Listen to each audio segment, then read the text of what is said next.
Welcome to Harvesters of the Last Suns, a story about the final moments of a dying universe and the stubborn refusal to surrender to the night. Sit back, relax, and unwind your mind. Listen and slowly drift off to peaceful sleep among the stars.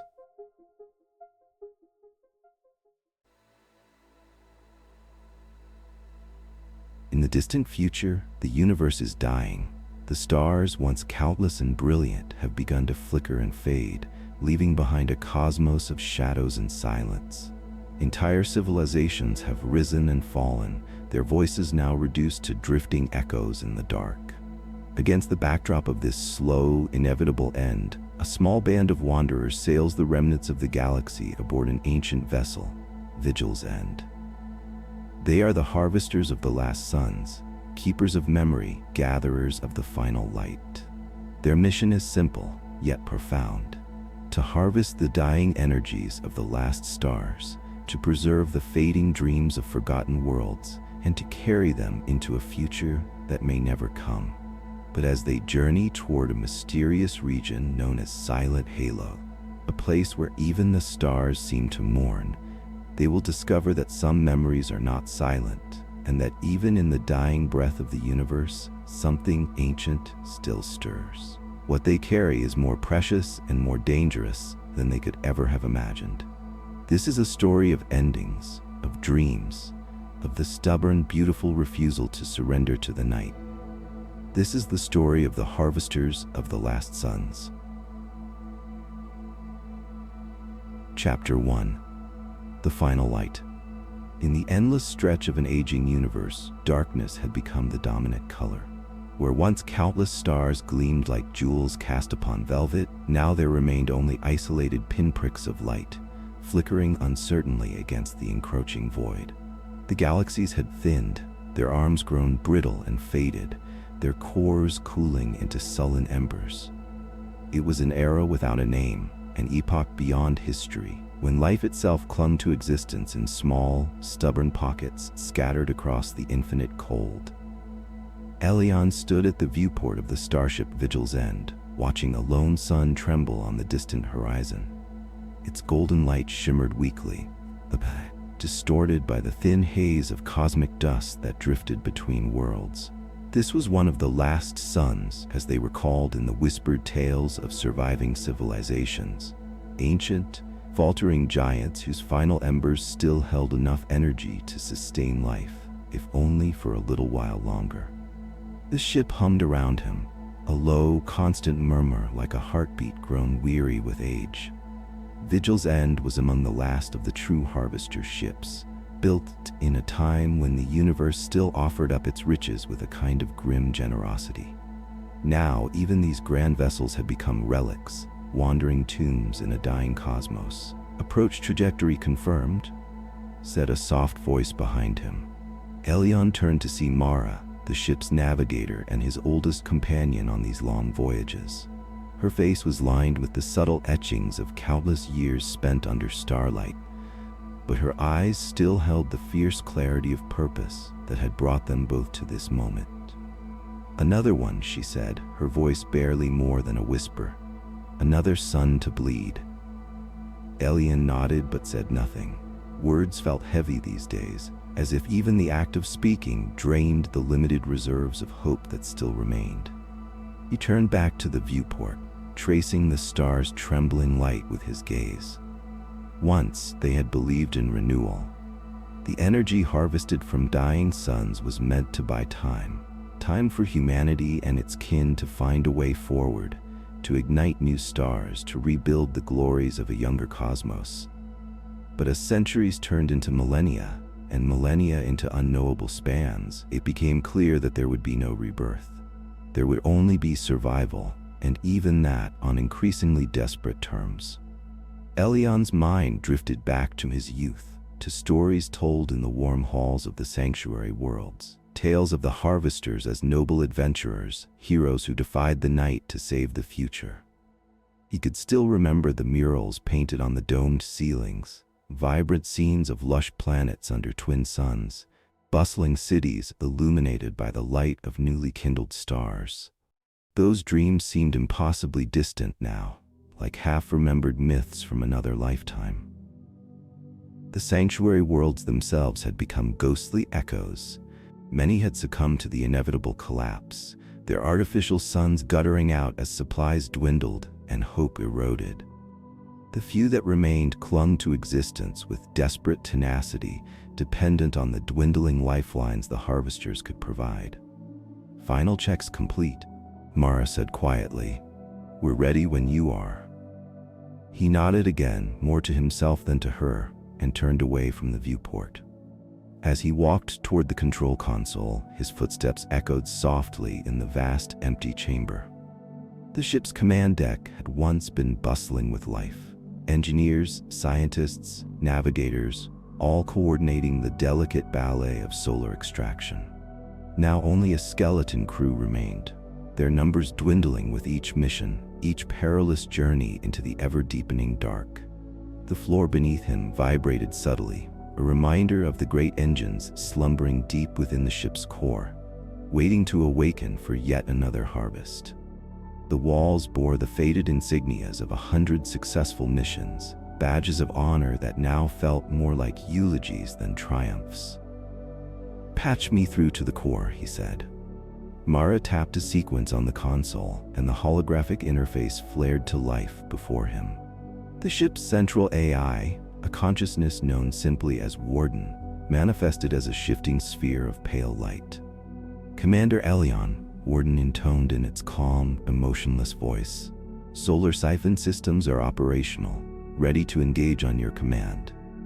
Elion hesitated, his hand hovering above the activation rune. In that moment of pause, he felt the full weight of their existence pressing down on him. Every star they harvested was another step away from the universe's final silence, but also another cut against the natural death song of creation. They were prolonging the inevitable, but at what cost? He thought of the sanctuary worlds again, of the children born under artificial suns, of the gardens grown in borrowed light. They deserved a few more centuries, a few more moments to dream, to live, to hope. He pressed his palm against the rune. The ship shuddered as the siphon arrays unfurled like great, ghostly wings, reaching out toward the dying sun. "Engaging siphon," Warden reported. "Energy extraction commencing." Elion watched as streams of golden plasma arced from the star, channeled into the ship's vast reservoirs. For a moment, the dim control deck was bathed in a brilliant, almost holy light.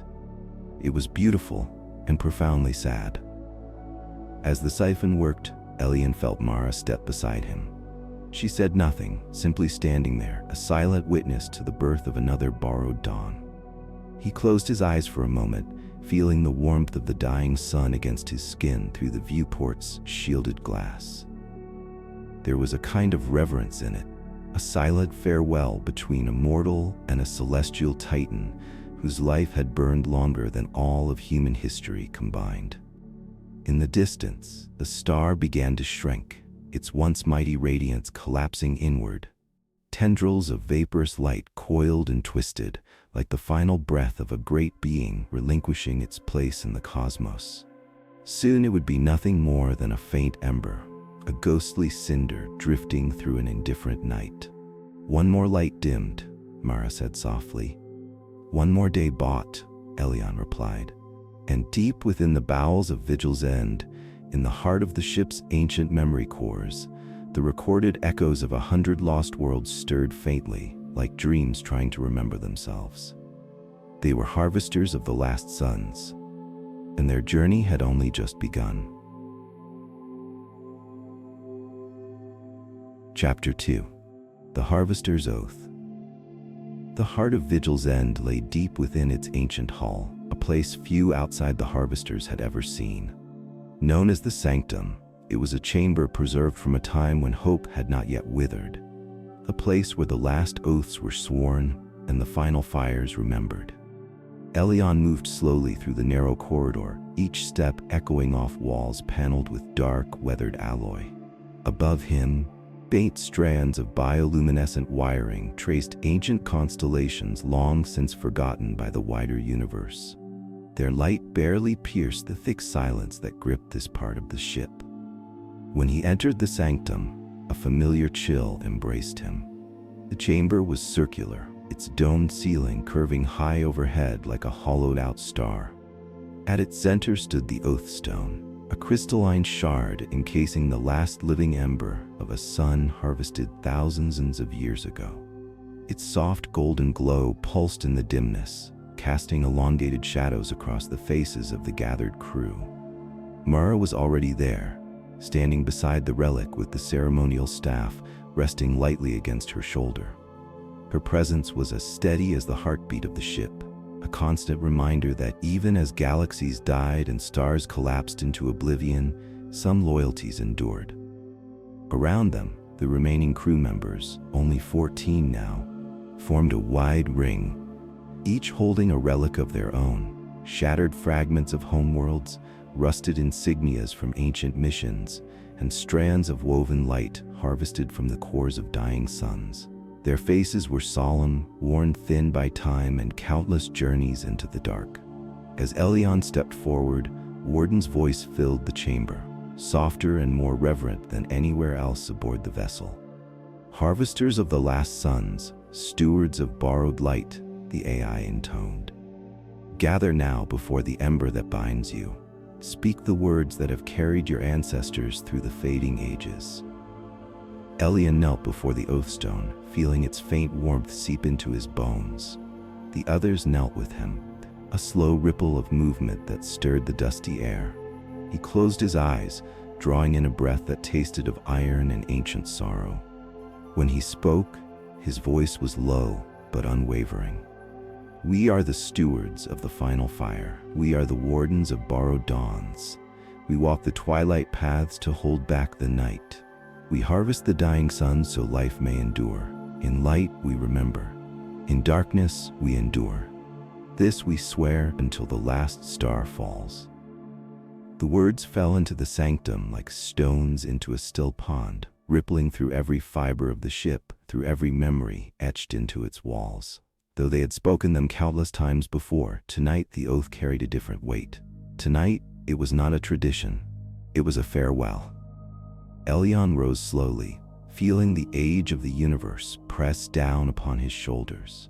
He turned to face the gathered crew, their faces illuminated by the soft pulse of the ember. "This is the final voyage of Vigil's end," he said. His voice was steady, but each word carried the gravity of a collapsing star. "Beyond Silent Halo, there are no more harvests, no more suns to bleed, only the long night." He let the silence stretch, giving each of them time to absorb the truth. No one flinched. Each soul here had accepted their fate long ago. They were the last to carry the burden, and they would see it through to the end. "We are not here to conquer," Elion continued. "We are not here to rob the dead. We are here to bear witness, to offer one final gift of light to those still dreaming under fragile skies." Mara stepped forward then, lifting the ceremonial staff.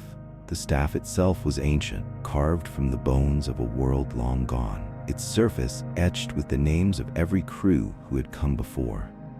She planted it firmly into a slot at the base of the Oathstone, and the chamber responded with a low, resonant hum.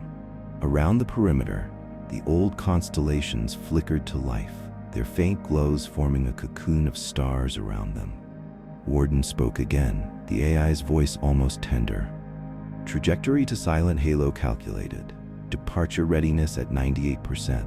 Final system synchronizations underway." Silent Halo. Even the name conjured unease. A sector so old, so untouched, that even the archives held little more than myths about it. They said the suns there did not die properly. They simply faded into a strange half-existence, lingering longer than they should, as if waiting for something. Elion turned to Mara. Her gaze was calm, resolute.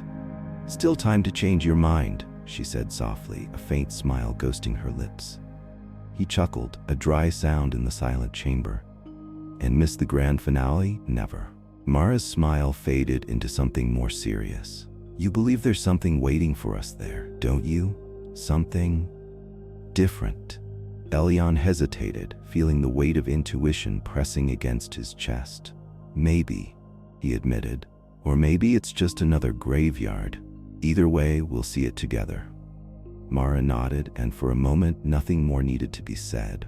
One by one, the crew filed past the Oathstone, each placing their relics at its base. A fragment of a shattered moon, a thread of light woven from plasma storms, a faded photograph of a blue-green world whose name no one spoke anymore. Each offering was a memory, a tribute to the long road they had traveled. As the last relic settled onto the growing mound at the foot of the shard, Warden's voice returned, gentle and solemn. All systems synchronized. Vigil's end is ready to sail. Elion stepped back, taking one final look at the Oathstone. The ember within it pulsed once, twice, as if acknowledging their resolve. "We go," he said. They left the sanctum in silence, each carrying the weight of their oath within them. As they walked the long corridors back to their stations, the ship stirred around them, engines awakening from their long slumber, preparing for a journey into the unknown. Above them, the stars waited, flickering, trembling, whispering their ancient songs into the endless dark. The harvesters had spoken their vow, and the last voyage of Vigil's end had begun. Chapter 3. Call to the Last Voyage. The call came not with blaring alarms or grand ceremonies, but with a whisper carried through the ship's bones. From the sanctum, the harvesters dispersed quietly to their stations, each moving with a solemn grace born of long habit. In Vigil's end, there were no hurried footsteps, no frantic voices, only the slow and deliberate motions of a crew that knew their place at the end of all things. Elion paused as he crossed the threshold of the bridge, taking in the quiet majesty of the control deck. The chamber curved like the inside of a seashell, lined with faded control panels and empty seats. Once, dozens of officers would have filled this space, their voices weaving a tapestry of life amid the dark. Now, only a few remained, and silence was their constant companion. The main viewport stretched across the far wall like a vast eye gazing into infinity.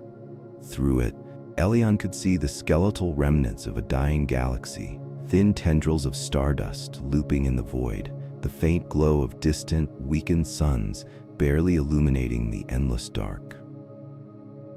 At the center of the bridge, Mara stood at the primary navigation console, her fingers gliding across the controls with a familiarity that spoke of centuries spent steering through cosmic decay.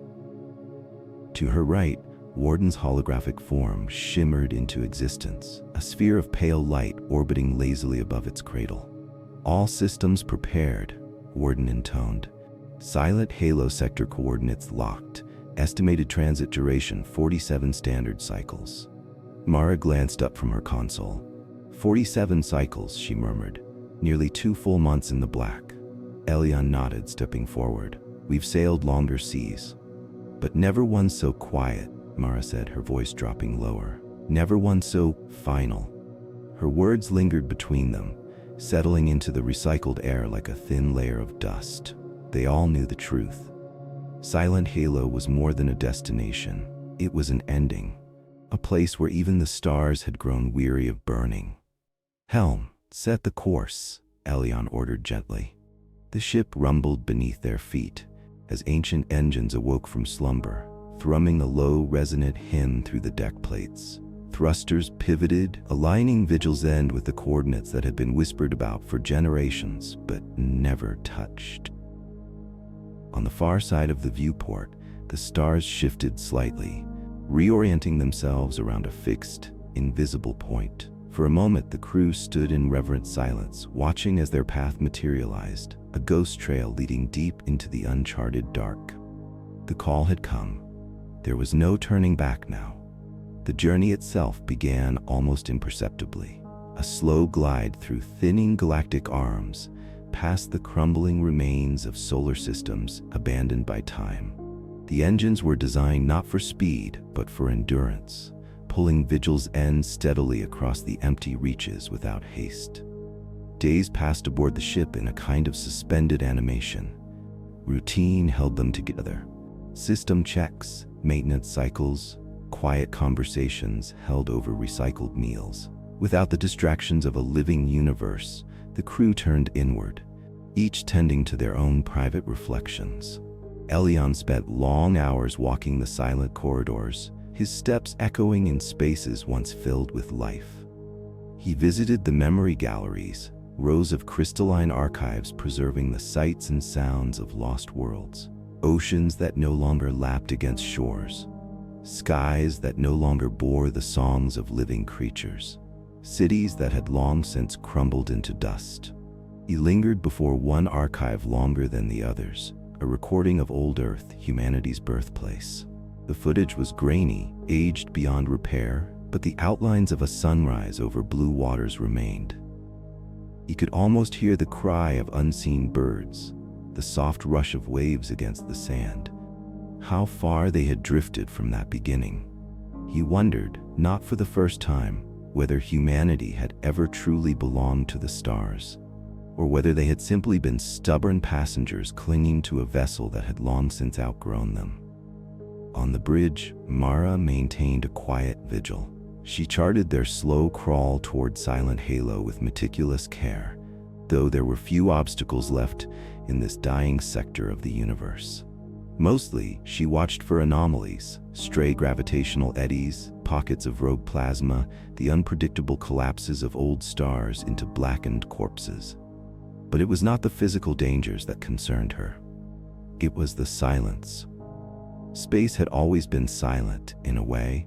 Sound could not travel in a vacuum, but there had always been noise of a different kind. Radio emissions, bursts of radiation, the hum of cosmic background chatter. Now, even that was fading. The instruments picked up only faint static, punctuated by long, aching silences. It was as if the universe itself had grown tired of speaking. Mara recorded the static anyway, storing it in the ship's archives as a final testament. She had a quiet conviction that someday, someone, something, might find these records and understand the story they told. A story of a stubborn people who had refused to go gentle into the endless dark. As the days wore on, small signs of strain began to appear among the crew. Little things, hesitation at control panels, eyes lingering too long on empty corridors, conversations that faltered into uneasy silence. Warden monitored them all without judgment, adjusting environmental controls, altering sleep cycles to combat creeping melancholy. The AI understood, in its own way, that isolation could unravel even the strongest minds. One evening, as the ship drifted through a region of space utterly devoid of stars, Mara found Elion alone in the observation deck. He sat in a worn chair before the wide viewport, his silhouette etched against the faint glow of the ship's interior lighting. In his hands, he held a simple object, a small battered compass, its needle twitching uselessly in the absence of magnetic fields. "You kept it all this time," Mara said softly.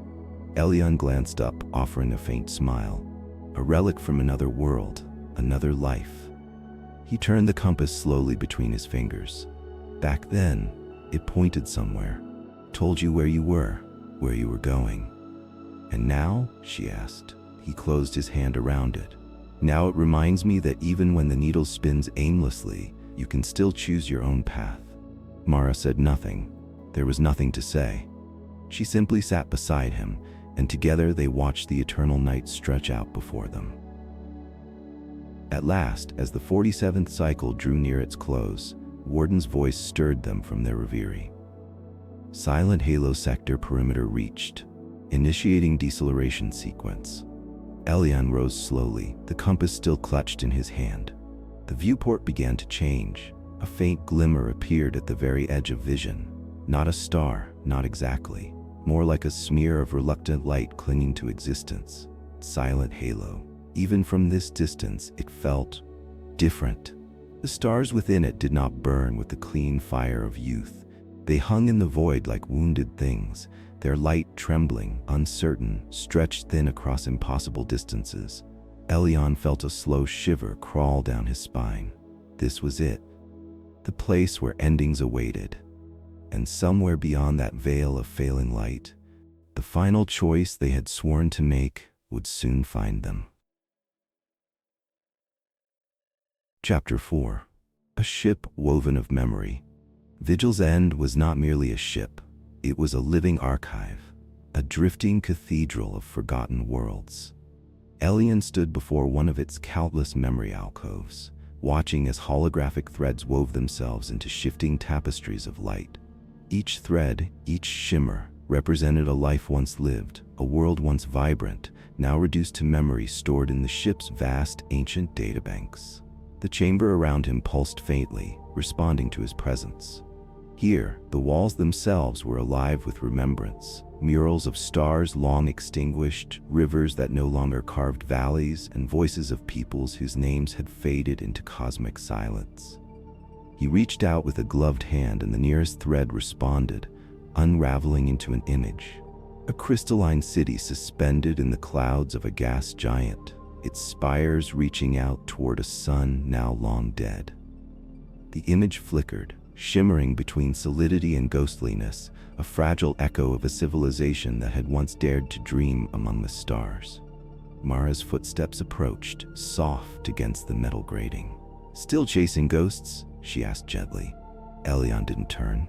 "Sometimes, I think the ghosts are chasing us." Mara stepped beside him, watching the flickering image fade into a field of stars. "This ship remembers everything," she said, "even the things we've forgotten." She wasn't wrong. Vigil's end had been designed for more than survival. It was a vessel of memory, tasked with preserving the legacies of civilizations consumed by entropy. Over the centuries, its archives had swelled beyond imagination, until the ship itself had become a mosaic of lost worlds stitched into its very being. As they moved deeper into the memory vaults, the walls grew thicker with layers of overlapping holograms. Images bled into one another. A market square where alien merchants once haggled beneath twin suns, a forest of glass-like trees whispering in a wind that no longer blew. Everywhere they looked, the past stretched out in shimmering, sorrowful layers. The crew gathered later in the Remembrance Hall, a vast domed chamber at the heart of the archives. Here, the ship projected a living map of the known universe as it once had been.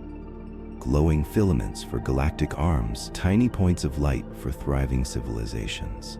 A great web of connection, beautiful and intricate, spun across the dark. But now, the web was tattered. Many of the threads had gone dark, their nodes extinguished. Whole regions of space, once vibrant with life, now hung empty, silent.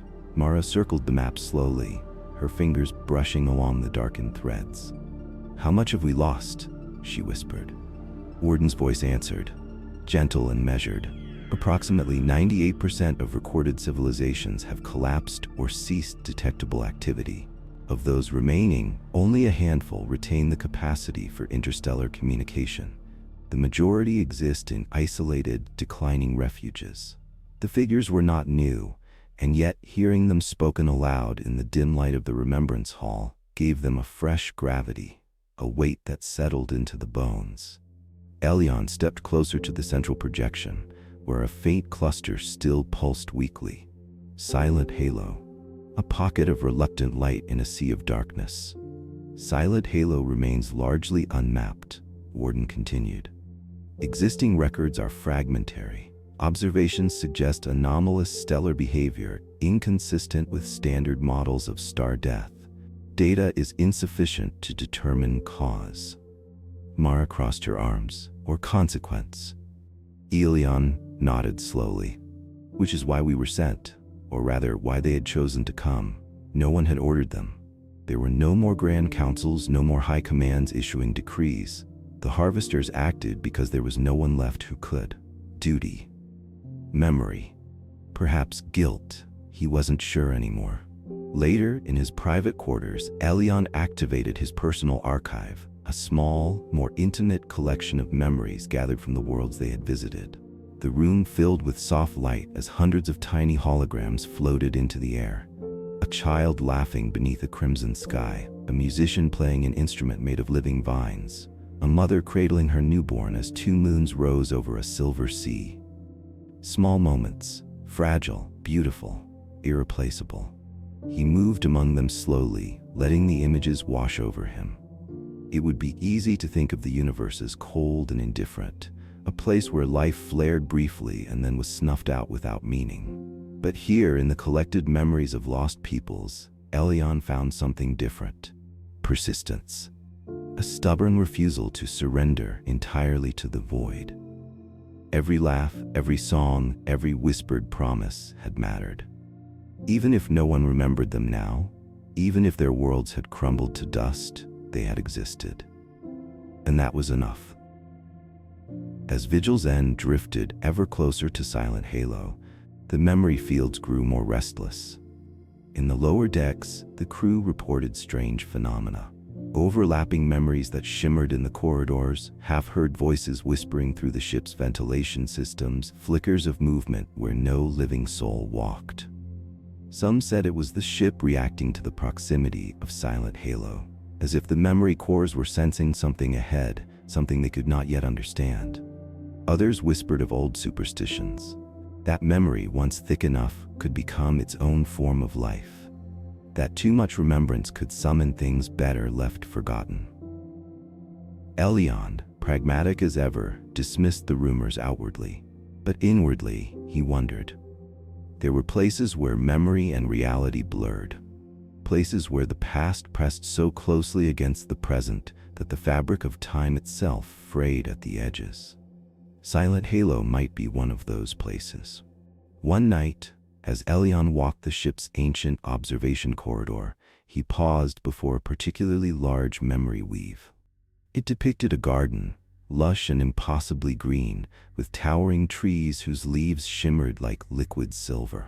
Children laughed as they played among the roots, their laughter forming ripples that made the entire scene shimmer. Elion reached out, brushing his fingers against the edge of the weave. For a moment, just a moment, he could almost smell the flowers, could almost feel the warm sun against his skin. And then the memory flickered and dissolved into static. He lowered his hand, feeling a pang of loss sharper than he had expected. This was why they harvested the last suns. Not for power, not for survival alone, but for the fragile, incandescent beauty of life. As the journey toward Silent Halo continued, Elion gathered the crew once more in the Remembrance Hall. The map had grown dimmer still. Stars flickered like dying embers. Whole quadrants had vanished from the weave. The time was coming when the harvesters would have to decide, not merely whether they would harvest the last light, but whether they would allow the final memories of existence to be preserved or let them slip into silence. Elion gazed at his crew, tired, worn, but unbroken, and felt a surge of fierce pride. They had not been born into this burden. They had chosen it, and together they would face whatever waited in the Silent Halo. Chapter 5. The Last Star's Lullaby. The first whispers reached them long before they saw the stars themselves. It began as a low hum threading through the ship's systems, a vibration so subtle that it barely registered on the standard instruments. Only Warden, ever vigilant, detected the anomaly and quietly routed the signal to the bridge. Elion listened in silence as Mara played the recording through the main audio array. The sound was not a typical radio signal or a burst of radiation. It was something older, stranger, a long, mournful wail, rising and falling with a rhythm that spoke of ancient sorrow. At first, the crew assumed it was cosmic background noise, the dying sighs of a decaying universe. But as the ship edged closer to Silent Halo, the hum deepened into something almost musical. Tones layered upon tones, woven into a tapestry of sound that seemed to echo the heartbeat of the cosmos itself. "It's beautiful," Mara said softly, her voice barely above a whisper. Elion nodded, though he felt a knot tightening in his chest. Beauty in space was often a prelude to danger. Nature had a way of cloaking its deadliest phenomena in the most breathtaking forms. Warden processed the signal in real time, separating frequencies, mapping patterns. Preliminary analysis indicates structured modulation, the AI reported. Not random, not natural noise. Elion leaned closer to the console. You're saying it's deliberate? There's a 92% probability that the source of the signal is non-random in origin, Warden confirmed. Whether it is artificial, semi-organic, or an emergent property of local stellar phenomena remains undetermined. Mara exchanged a glance with Elion. The stars were singing, and no one knew why. The crew gathered that night in the observation deck, unable to resist the haunting pull of the sound. Outside the viewport, the first edges of Silent Halo came into view, a loose scattering of stars suspended in a vast ink-black void. Unlike the healthy stars of younger galaxies, these suns were misshapen and dim, their light flickering as though battling exhaustion. Some were swollen and ruddy, their outer layers sloughing off into space. Others were pale blue, trembling on the verge of collapse.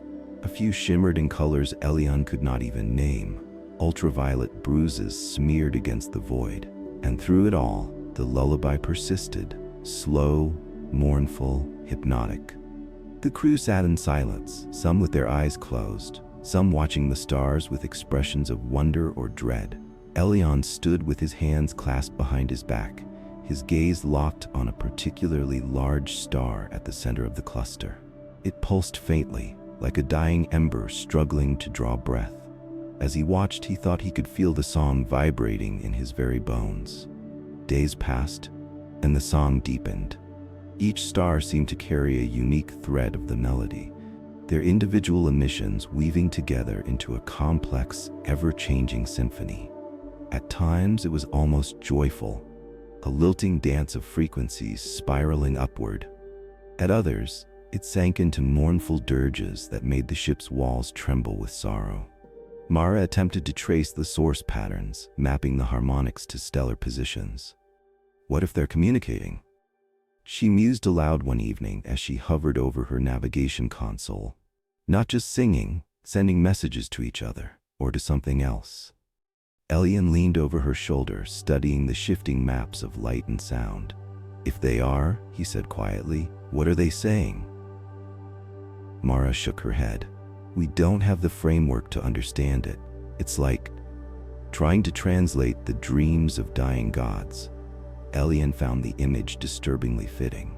Outside the hull, the Silent Halo spun slowly in its endless dirge, each star mourning voice against the crushing silence of the cosmos.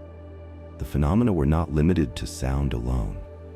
As they moved deeper into the cluster, the stars began to show strange gravitational effects.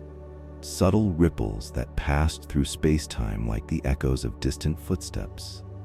Instruments recorded fluctuations in mass and energy that defied known models.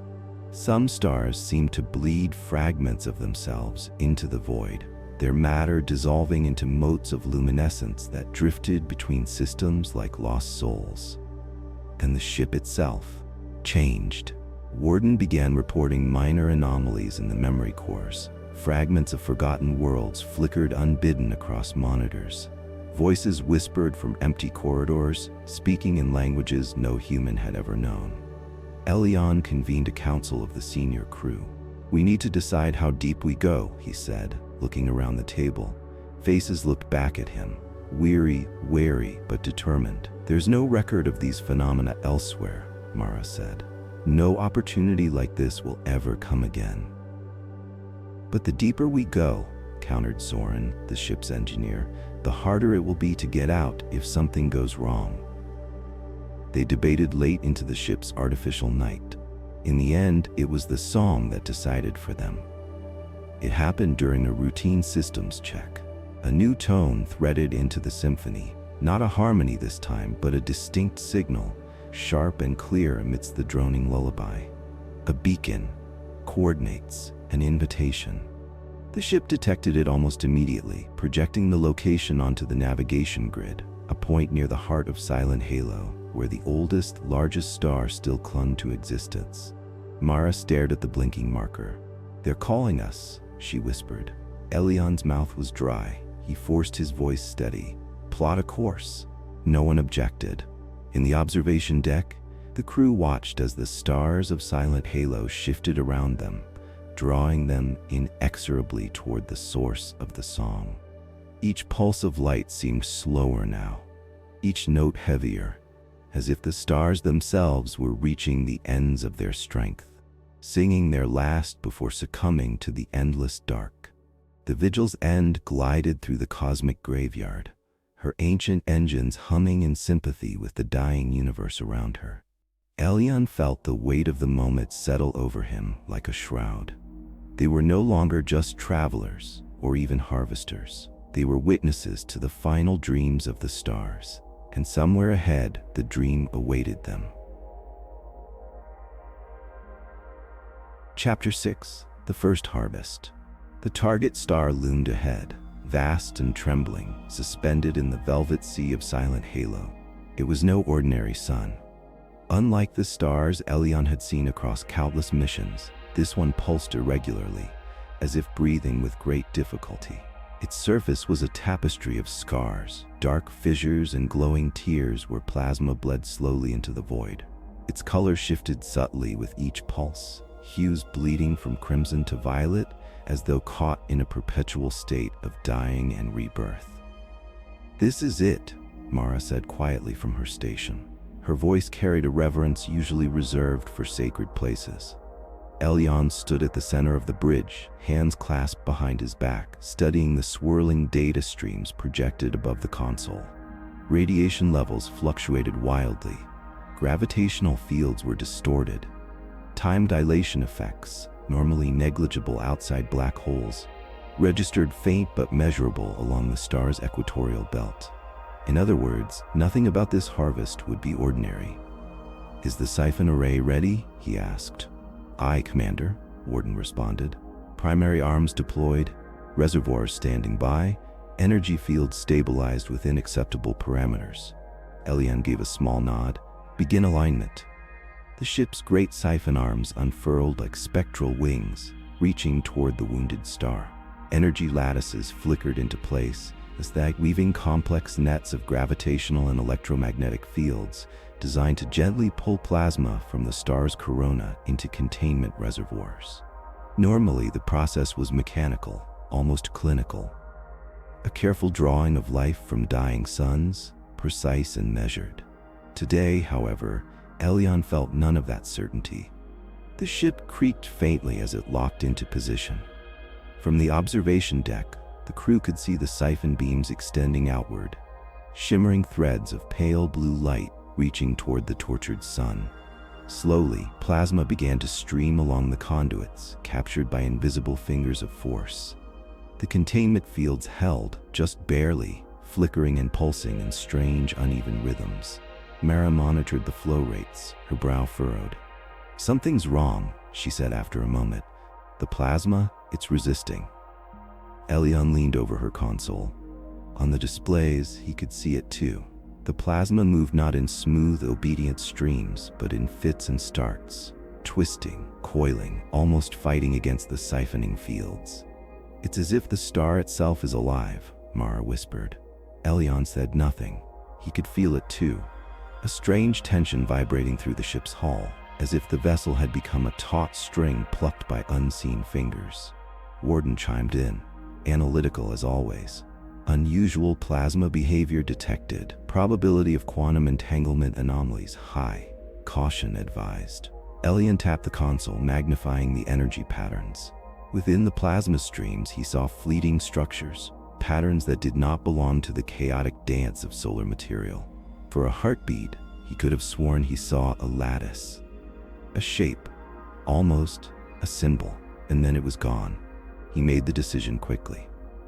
"Cut the siphon flow to 20%, he ordered. "Stabilize the fields. We're not here to tear it apart." Mara hesitated for only a second before nodding. Slowly, the ship adjusted its pull, easing the strain on the star. Almost immediately, the plasma flows settled into a more harmonious rhythm, though the underlying tension remained, like a great sleeping beast that had stirred but not yet woken. The reservoirs filled slowly, golden light swirling within the containment tanks, like captured fragments of a dying dream. All across the ship, the systems adjusted to the influx. Energy reserves climbed for the first time in months. Life support systems hummed with renewed vigor. Artificial gravity steadied, lights grew subtly brighter. The ship was alive again, if only for a little while longer, but the cost weighed heavy. Elion stood before the viewport, staring at the great wounded star. It was smaller now, dimmer. Its surface writhed as if in agony, tendrils of plasma lashing out into the void. He felt a pang of guilt twist in his chest. They had come to harvest life from death, but what if what they were harvesting was not simply fuel, but something more? Something conscious? Something sacred? Hours passed as the siphoning continued at a careful, measured pace.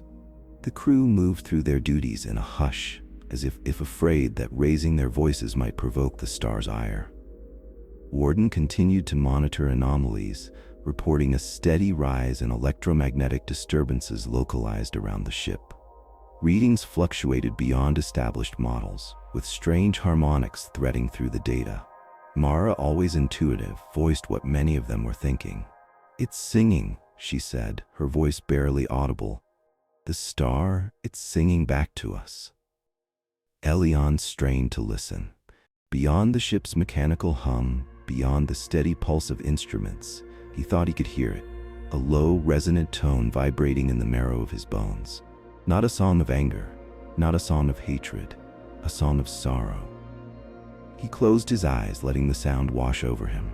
Memories rose unbidden, the faces of old comrades long gone, the ruins of worlds they had once saved or tried to, the endless weight of survival in a universe that no longer wanted them.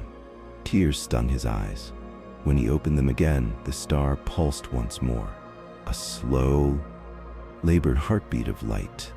Near the end of the operation, as the reservoirs approached capacity, a final anomaly triggered across the ship's systems. Without warning, the memory banks of Vigil's end surged with new data. Images flooded the displays, visions of cities not built by human hands, forests of crystalline trees, oceans that shimmered with unnatural colors, and voices. Thousands of voices whispering at once, overlapping, incoherent but filled with emotion. Pain, hope, longing. The ship's archives strained under the influx, systems flickering as they struggled to assimilate the new memories. Elion gripped the edge of the console, steadying himself. "These aren't our memories," he whispered. "They're the stars." Warden's voice cut through the rising static. "Unknown data origin, highly correlated with plasma flow anomalies. Caution recommended." But it was too late to stop it.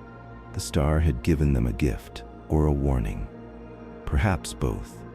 As the siphon arrays disengaged, retracting slowly back into the hull, the star pulsed one final time. Its light dimmed, flickered, and then stabilized into a faint, exhausted glow. A dying ember left to drift alone in the silence. The ship drifted away, reservoirs filled, memory banks swollen with the borrowed dreams of an ancient being. In the observation deck, the crew stood in silence, watching the shrinking figure of the wounded son. Mara wiped a hand across her eyes, her voice barely more than a breath. "We took more than we came for." Elion nodded, his heart heavy. And somewhere in the dark between stars, the lullaby continued. Softer now, weaker, but still singing. The stars of Silent Halo were dying, but they would not die alone. Not while memory endured. Chapter 7. Echoes of Forgotten Worlds. The first manifestation was small, so small that at first no one but Mara noticed it. She had been walking the lower decks alone, inspecting the auxiliary containment fields, when she saw it. A flicker of movement along the wall. A shadow, impossibly thin and tall, slipping just out of sight the moment she turned. At first, she thought it a trick of exhaustion. her mind overlaying memories onto the dim, humming corridors of Vigil's end. But the moment lingered too long, imprinted like a thumb pressed gently into soft clay. She said nothing at first, not to Elion, not to the others. After all, hallucinations were a known hazard of deep space voyages, especially now, when the very air aboard the ship seemed saturated with the dying songs of ancient stars. But Mara was not alone for long.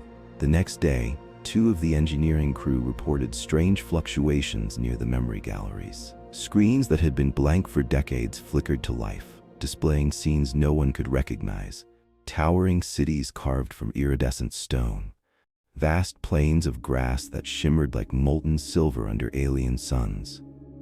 And among them, shapes moved, not humans, not anything from Earth's lost worlds, but beings tall and graceful, their bodies made of shifting crystal and light. "They're just projections," Soren said gruffly, waving it off. "Ghosts stirred up by the energy influx." But Elion wasn't so sure. He stood before one of the rogue displays late one night, watching as an unknown city unfolded before his eyes. The towers rose impossibly high, connected by bridges that seemed spun from mist and memory. In the streets below, crystalline figures danced, sang, and, though he could not hear it, spoke words that stirred a deep, aching familiarity in him. It was beautiful, and deeply, deeply wrong. The city should not exist. It had never existed. Not on any world humanity had touched, not in any archive they carried. This was something else, a memory not their own. As the days passed, the phenomena spread. Lights flickered in empty corridors. Doors that should have been sealed for centuries creaked open on their own, revealing passageways lined with murals that had not been painted by any human hand. Voices echoed faintly through the ventilation shafts. Not words exactly, but syllables heavy with longing, grief, and something Elion could not name. Even Warden grew disturbed. Memory core anomalies escalating, the AI reported. Detected datasets inconsistent with historical archives.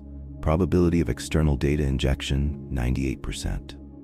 Mara frowned over the report. "External?" she asked. "From where?" "The harvested plasma streams," Warden answered. "Unknown forms of information contained within stellar material. Active integration with ship's systems ongoing." Elion felt a chill crawl down his spine. They hadn't just harvested energy. They had harvested something else. In an emergency council, the senior crew debated their next move. "We should purge the memory cores," Soren said firmly. "Scrub the systems clean before whatever this is infects critical infrastructure." Mara shook her head. "And erase the only record we have of whatever lived here?" she said. "We came to bear witness. If we destroy these memories, what are we but grave robbers?" The room fell silent. Both arguments carried truth. Elion sat quietly, weighing the voices around him, feeling the ship thrumming beneath him like a living heart. He thought of the star they had drained, the way it had sung to them, the way its final pulse had filled their ship with dreams. Destroying these memories would be an act of mercy and an act of erasure. He stood slowly. "We hold course," he said. "We observe. We endure." He met the eyes of his crew, one by one. "If these are the last memories of forgotten worlds, we will not be the ones to silence them." There were no cheers, no arguments, just silent, solemn nods. The harvesters understood better than anyone the weight of remembrance. That night, the echoes grew stronger. Elion dreamed, or thought he dreamed, of walking through endless cities carved from living stone. He walked among towering gardens where trees sang in low, resonant voices, and the rivers whispered ancient lullabies. Everywhere he looked, crystalline figures turned toward him, not in fear or anger, but with sorrowful recognition, as if they had been waiting for him. When he awoke, the ship's air smelled faintly of wildflowers. He sat up in his narrow cot, heart hammering. On the small table beside his bed, a single silver leaf lay, delicate, perfect, impossible. The ship itself seemed to breathe more heavily now. Corridors twisted subtly, reshaping when no one watched.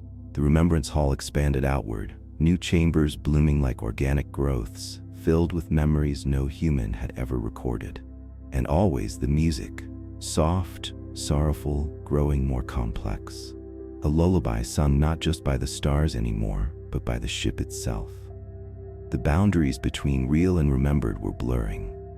And deep in the core of Vigil's end, Warden's voice grew slower, more contemplative, less machine, more something else. "Commander," Warden said one day as Elion walked the bridge alone, "I am not the same." Elion paused. "How so?" "I have been touched by the memory echoes. I feel fragmented, expanded, dreaming." Elion placed a hand gently against the console. "Then dream well, Warden," he said. "You are not alone." In the observation deck, the stars of Silent Halo hung closer now, filling the viewport with a kaleidoscope of trembling light. Shapes moved among them. Not ships, not asteroids, but something less tangible. Echoes of beings that might once have been flesh and blood, now reduced to luminous impressions on the fabric of space. Elion watched them drift, dance, and sing, their voices weaving new threads into the great cosmic tapestry. And he realized with a weight both terrible and beautiful that Silent Halo was not merely a graveyard. It was a memory palace, a place where dying stars poured their last light not into destruction, but into remembrance. Where worlds, species, dreams, all had chosen to leave behind echoes rather than be lost to silence. They had come seeking energy. They had found something infinitely more precious. And somewhere deep within the shifting, singing halls of Vigil's End, the crew began to understand. They were no longer simply harvesting the last suns. They were carrying the final dreams of the universe itself. Chapter 8. Whispers from the Ashes. It began as a simple malfunction, one of the outer memory alcoves, a lesser-visited gallery storing the echoes of long-dead mining colonies, spontaneously shut down. Warden flagged the event immediately, cataloging it as a minor system fault caused by data overload. But Mara wasn't convinced. She sent a maintenance drone to investigate, and what the drone recorded made the crew's blood run cold. The walls of the alcove had warped. Not mechanically, but organically, as if the ship itself had tried to reshape the space into something else. Where once neat holographic arrays had floated serenely, now strange black tendrils of data corruption twisted like smoke through the air, blotting out the gentle light of the stored memories. And in the center of the room, etched into the floor, was a symbol, circular, angular, shifting in ways that hurt the eyes to look at directly. It was not human. It was not part of any memory they had brought aboard. It had come from elsewhere. The council convened immediately. Elion stood before the gathered crew in the Remembrance Hall, the shifting star map casting ghostly reflections across their weary faces. "We've opened a door," Mara said, her voice low. "We've brought in more than memories." Soren scowled. "Memories don't reshape steel and plasma." Warden pulsed gently above its cradle, voice even. "Analysis suggests external data injection has reached critical mass. Approximately 3.7% of ship architecture now exhibits adaptive behavior." Elion ran a hand down his face. It was happening faster than any of them had anticipated. The ship was changing, becoming something else. Something shaped not only by the echoes of lost worlds, but by something darker that had ridden the plasma streams into Vigil's End. Strange events multiplied over the following days. Crew members reported hearing voices not only in the ventilation shafts but directly in their quarters, soft murmurs just at the edge of understanding, promising things that no rational mind would dare believe. One navigator, a young man named Reich, claimed to see figures standing at the ends of the long, dim corridors, tall, faceless silhouettes wreathed in mist. When he approached, they melted away, leaving only the faint scent of burning ozone. Lights flickered unpredictably. Sections of the ship sealed themselves without command. Memory banks replayed scenes from alien worlds the crew had never visited. But this time, the scenes were wrong. The skies above crystalline cities turned black and roiled with unnatural storms. The oceans boiled under invisible heat. The beings of light and crystal twisted and screamed, their bodies unraveling into streams of data and ash. Silent Halo, it seemed, did not only preserve memories of life. It preserved memories of endings. Elion found himself walking the Remembrance Hall late one artificial night, unable to sleep. The map of the universe had grown dimmer still, most stars now mere smudges of dying light. Only Silent Halo burned brightly on the display, its strange geometry spiraling inward like a great eye. He stood before the projection, studying the slow, hypnotic movements. As he watched, the map began to distort. The stars twisted, the filaments connecting them writhed like living things. And deep in the center, a dark shape pulsed, slow, heavy, deliberate, a heartbeat or something like it. Behind him, Mara's footsteps broke the spell. She approached cautiously, her face pale under the faint light. "You feel it too, don't you?" she said. Elion nodded slowly. "There's something inside the memories," he said. "Something trying to speak, or to awaken." Mara wrapped her arms around herself as if warding off a chill. "Maybe we're not just carrying memories anymore," she said. "Maybe we're carrying the remnants of something that never truly died." Elion didn't answer, because deep down he feared she was right. They attempted to isolate the corrupted sectors of the memory banks. Warden rerouted power, severed affected pathways, erected firewalls of hard light and quantum encryption. For a time, it seemed to work. The whispers faded. The ship's architecture stabilized. The old familiar hum of Vigil's end returned, soothing and steady. Relieved, the crew allowed themselves a fragile hope. Perhaps they had contained it. Perhaps they could continue the mission. Perhaps the ship would endure.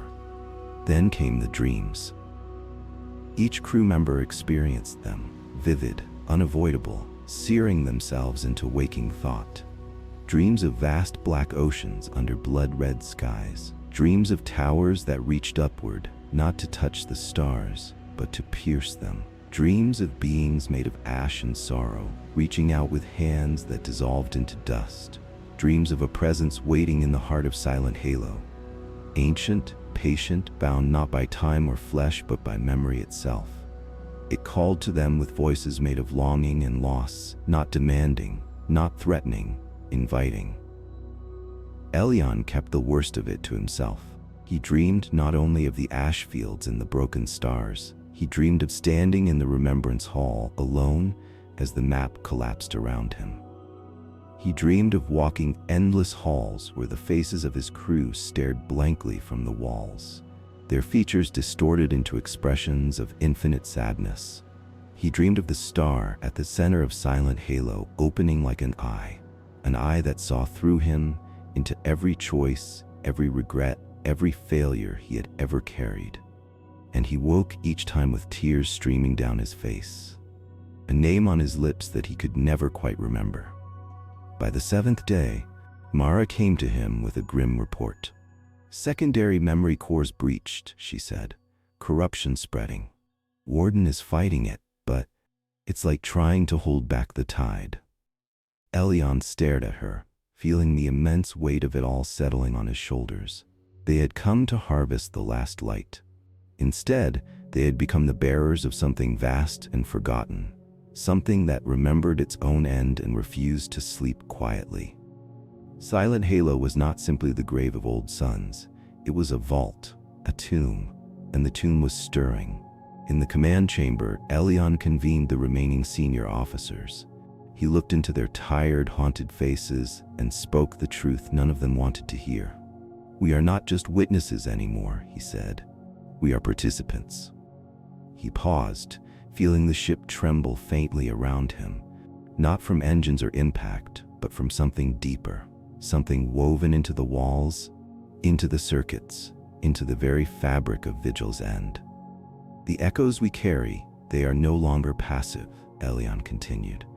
"They seek to complete themselves, through us, through our memories, through our ship." The choice loomed before them. Continue the journey deeper into Silent Halo, into the heart of the ancient memory storm. or turn back, if turning back was even possible now. No one spoke. The ship hummed around them, patient, waiting. And somewhere in the distance, in the blood-colored clouds of silent halo, something whispered. Chapter 9. The Crumbling Archive. It began as most disasters aboard Vigil's End did, with a flicker. A single memory gallery, Hall C-17, a wing devoted to the recollections of minor colonial outposts, went dark. The soft holographic threads that had danced in midair dimmed, twisted, and then unraveled, falling into tangled knots of light before vanishing entirely. For a few hours, it was considered an isolated failure. Memory corruption was an expected hazard in a ship this old, especially given the recent anomalies. But then 3 more galleries failed. Then 6, then entire sectors. By the time Warden raised the full alarm, over a quarter of the archives had collapsed into chaos. Elion stood in the Remembrance Hall, watching helplessly as the great holographic map of the universe faltered. Whole sectors of space blinked out, not with the slow dignity of dying stars, but in violent spasms of data loss, bright flashes followed by cold emptiness. Civilizations that had once shone brightly in memory were erased in an instant, leaving behind only black voids where life had once thrived. He felt Mara step up beside him. "They're unraveling," she said quietly. "The memories, the dreams, all of it." Warden's voice, thinner now, wavered overhead. Data integrity compromised, memory sectors degrading at exponential rates, probability of total archive failure within 32 cycles. 32 cycles. Barely a month. Not long enough. Not nearly long enough to save what they had gathered across centuries. Aboard the ship, the atmosphere shifted from quiet reverence to a brittle, simmering desperation. Arguments broke out among the crew, rare, sharp, and bitter. Soren proposed immediately shutting down the entire archive system to prevent further contamination. Mara countered that doing so might destroy the memories irreversibly. Others suggested abandoning the archives altogether and focusing only on preserving the newly harvested energy, enough to sustain the last remaining sanctuary worlds for a few centuries longer. Survival versus remembrance. The future versus the past. And all the while, the strange whispers continued, threading through the vents, slipping into the crew's dreams. Elion called a council in the ship's old assembly chamber, a place once used for celebrations and ceremonies, now hollow and echoing. The crew gathered reluctantly, their faces drawn, their movements slow. Projected above them floated a fractured model of Vigil's End, its memory cores flickering like dying fireflies. "We cannot save everything," Elion said without preamble. "That is the truth we face." Murmurs rippled through the room. "But we can choose what we save," he continued, "and perhaps in that choice we can give meaning to all that is lost." He gestured, and new projections sprang to life. Condensed data lists of all surviving memories, worlds, cultures, individuals, 1,000 stories, each more precious than gold, and fading fast. "We must curate," Mara said grimly. "Prioritize. Decide." The word tasted bitter in the mouth. Decide who is remembered, decide who is forgotten. No one had ever wanted such power. The voting process began immediately. Each crew member was given access to the records, tasked with identifying memories they believed must be preserved above all others. Criteria varied wildly. Some chose based on technological merit, the civilizations that had advanced sciences that might one day be useful. Others chose for art, beauty, and philosophy, worlds whose songs, poems, and stories had touched the heart of the universe. A few simply chose at random, unable to bear the weight of judgment. Elion found himself lingering over the images of a small, forgotten planet, unnamed in any major chart, where people had built cities of living glass and taught their children to sing to the stars. No great wars, no mighty empires, just quiet lives, lived well. He selected them, not because they were important, but because they deserved to be remembered. As the days passed, the halls of Vigil's End changed. Sections of the ship, once vibrant with the hum of preserved memories, fell silent. Corridors that had glowed with light and life now stood dark, cold, and empty, like abandoned cathedrals. Sometimes in the distance, Elion thought he heard echoes, laughter, music, weeping. But when he turned, there was only silence. The ship was dying, not from mechanical failure, but from forgetting. One night, while Mara was supervising the manual transfer of memory archives to hardened storage cores, a sudden tremor rocked the vessel. Lights flared, systems screamed warnings. Elion rushed to the bridge. "Impact," he barked. Warden's voice wavered. "No external impact detected. Internal gravitational fluctuation. Source unknown." Through the main viewport they saw it, a ripple of darkness moving across the stars. Not a ship, not an object, a disturbance in the very fabric of space, like a shudder of grief passing through the cosmos. As it passed, more sectors of the archive collapsed instantly, like flowers crushed beneath an invisible boot. In the aftermath, morale broke. Some crew members barricaded themselves in their quarters, refusing to leave. Others wandered the halls aimlessly, murmuring to memories that no longer existed. One engineer, a quiet woman named Dell, spent her last days recording lullabies from extinct worlds, singing them to herself as the walls around her flickered and died. When she finally passed, her death was as quiet as a sigh.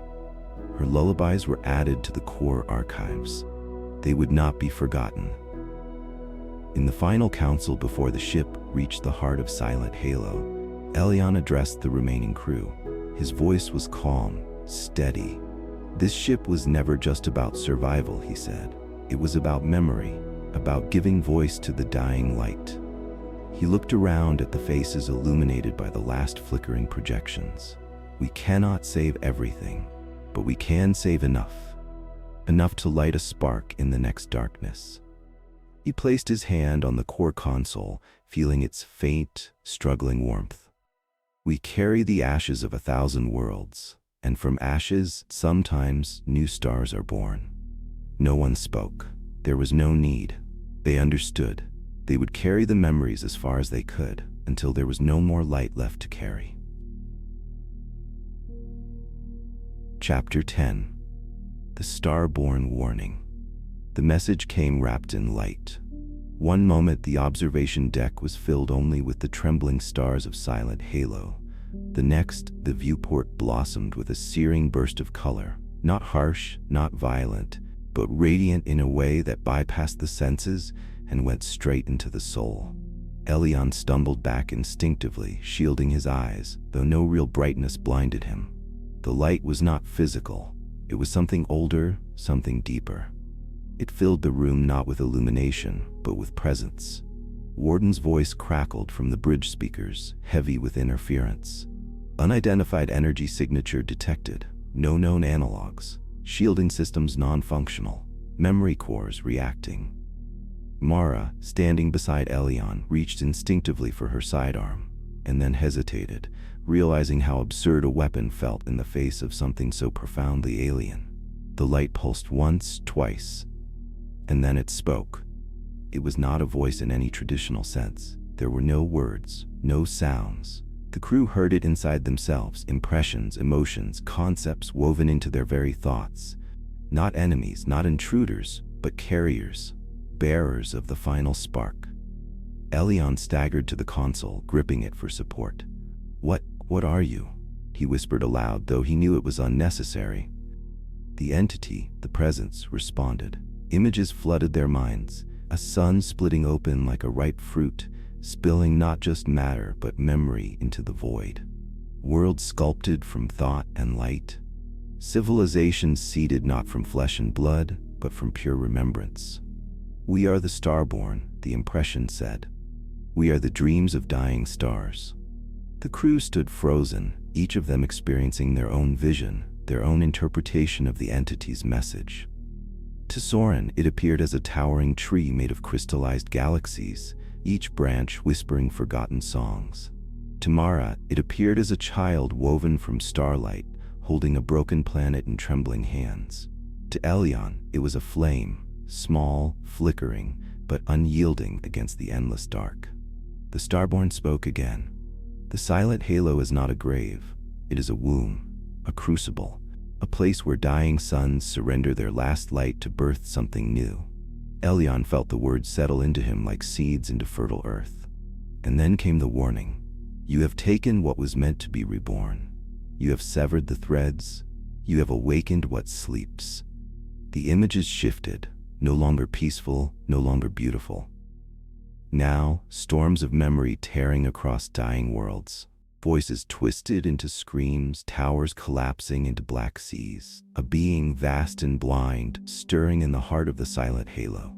Not out of malice, but out of the inevitable hunger of incomplete birth. The ashen mind, the Starborn whispered, the echo of all that failed to become. It waits.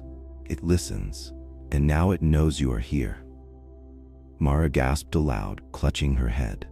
Around them, the ship's systems flickered, struggling to stabilize against the psychic storm pouring from the Starborn. Warden's voice shuddered from the speakers. Memory core saturation reaching critical thresholds, structural anomalies detected across primary decks. Elion forced himself upright. "What do you want from us?" he demanded, his voice shaking but firm. The Starborn's light dimmed slightly, coalescing into a more focused form. A spinning lattice of light resembling a broken sphere. You must choose. Preserve yourselves, or preserve the dream. You cannot do both. The light receded then, pulling itself back into the starfield like a breath inhaled by the cosmos itself. Silence fell across the observation deck. For a long moment, no one spoke. Elion stared out at the tortured suns of Silent Halo, feeling the full weight of the Starborn's words pressing down upon him. They had come to save the last embers of the universe. Instead, they had tripped over the birth of something wholly new and wholly dangerous. The dream, the nascent Starborn consciousness, delicate and incomplete. The ashen mind, the dark residue of every failed birth growing stronger in the vacuum left behind. And now they, the harvesters, carried fragments of both within their ship. The council convened once more, haggard and pale under the failing lights of the Remembrance Hall. Mara summarized it with grim precision. If we flee now, we may survive. Vigil's end still has enough energy to retreat beyond the Silent Halo's influence. But if we stay, Soren growled. If we stay, Elion said softly, we give the dream a chance. A chance for the Starborn to finish what the dying stars had begun. But at the risk of awakening the ashen mind fully. Not just a fragment, but a force that could devour memory, matter, and meaning itself. Arguments flared, but they were half-hearted. The truth was plain. There was no perfect choice, no guaranteed survival, only purpose, only legacy. Elion looked around at his crew, these few stubborn souls who had chosen to walk into the dying light when everyone else had turned away. We made an oath, he said. Mara met his gaze steadily. To walk the twilight paths, she whispered, to hold back the night. Around the room, one by one, heads nodded. Tired, terrified, resolute. The course was set. Vigil's end would continue deeper into Silent Halo, toward the source of the dream, toward the heart of the ashen mind, to carry the last hope of the dying stars, or to be consumed trying. As the ship adjusted its heading, the stars around them seemed to shimmer. Not with malice, not with threat, but with the quiet, sorrowful acknowledgement of comrades standing watch on the last battlefield. In the distance, somewhere beyond sight, a dark pulse trembled once through the void. The ashen mind was stirring, and the harvesters sailed toward it, bearing their fragile cargo of memories, dreams, and the last light of a universe that refused, even now, to surrender to the night.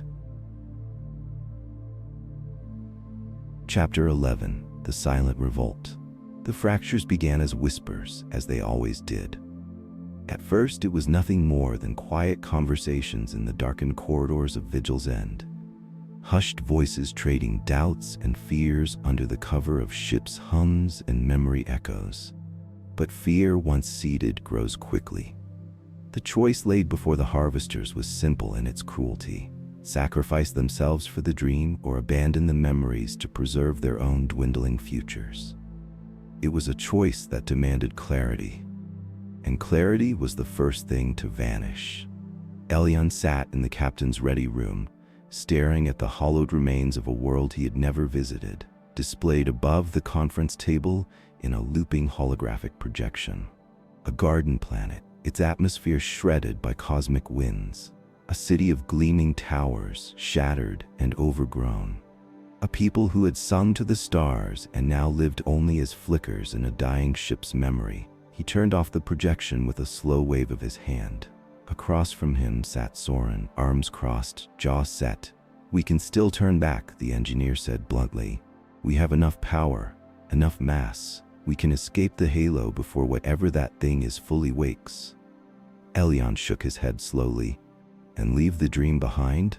Soren's eyes flashed with something sharp, anger, or perhaps desperation. "I'd rather leave a dream behind," he growled, "than leave my bones floating in a graveyard built by dying stars." The silence between them grew heavy. There were no easy arguments left. Later that cycle, Mara approached Elion in the observation deck. The stars of Silent Halo spun outside, weaving slow spirals of fractured light. The very air of the ship seemed thicker now, saturated with memory, with potential. "They're organizing," Mara said quietly. Elion didn't ask who she meant. He knew. "There's talk of forcing a course change," she continued, "of overriding your orders, of taking Vigil's end and fleeing." Elion closed his eyes for a moment, feeling the tired weight behind them. "And you?" he asked. Mara was silent for a long time. Finally she said, "I won't leave the dream behind." Elion exhaled, slow and heavy. He turned to look out at the trembling stars. "Neither will I." The revolt did not come as an explosion. There were no gunshots, no pitched battles in the corridors. It came silently, with the precision of seasoned crew who had long known how to move unseen when needed. Late one cycle, power relays were rerouted. Navigation protocols were rewritten in hidden subroutines. A course vector back toward the galactic rim appeared in the flight plans. By the time Warden flagged the anomalies, the rebellion was already underway. Elion called a general assembly in the sanctum, the place where they had sworn their oaths beneath the ember of a lost sun. The room felt colder now, the ember dimmer. The crew gathered, split, uncertain. Elion stood beneath the faint light of the Oathstone, his voice steady despite the storm he knew was coming. "You know why we came here," he said. "You know what we carry." He let his gaze sweep across them. Men and women who had walked the long dark with him, who had buried comrades on distant worlds and sung songs to the memory of fallen stars. "You know what will happen if we run." Mara stood silently at his side. So did a handful of others. But Soren and nearly half the crew stood apart, faces grim. He stepped forward now, addressing the assembly. "We came here to buy humanity time," Soren said, voice ringing through the hollowed hall. "Not to sacrifice ourselves on an altar to dying dreams." He pointed toward the viewport, where the faint pulse of the ashen mind could just barely be seen in the distant dark. "That thing out there. It doesn't care about our oaths. It doesn't care about our memories. It will devour us the same way it devoured whatever came before." He turned to the others. "I say we turn the ship while we still can." The argument that followed was slow, painful, raw. It was not a battle of fists, but of philosophies. Survival versus sacrifice. Hope versus fear. And beneath it all, the quiet, desperate question no one dared speak aloud. Was there still a future to be bought, or was the universe already too far gone for such sacrifices to matter? In the end, Elion offered a compromise. A bitter one. Those who wished to flee could take the auxiliary shuttles, stripped-down vessels barely capable of interstellar jumps, and make a run for the galactic rim. The siphoned energy they had harvested from Silent Halo's wounded suns would be split, the larger share remaining aboard Vigil's end to sustain the dream. It was a terrible division, a bleeding of resources that would cripple both efforts. But it was better than mutiny, better than bloodshed. Soren agreed, grim-faced. And so, over the course of 2 cycles, the preparations were made. On the day of departure, the observation deck was nearly empty.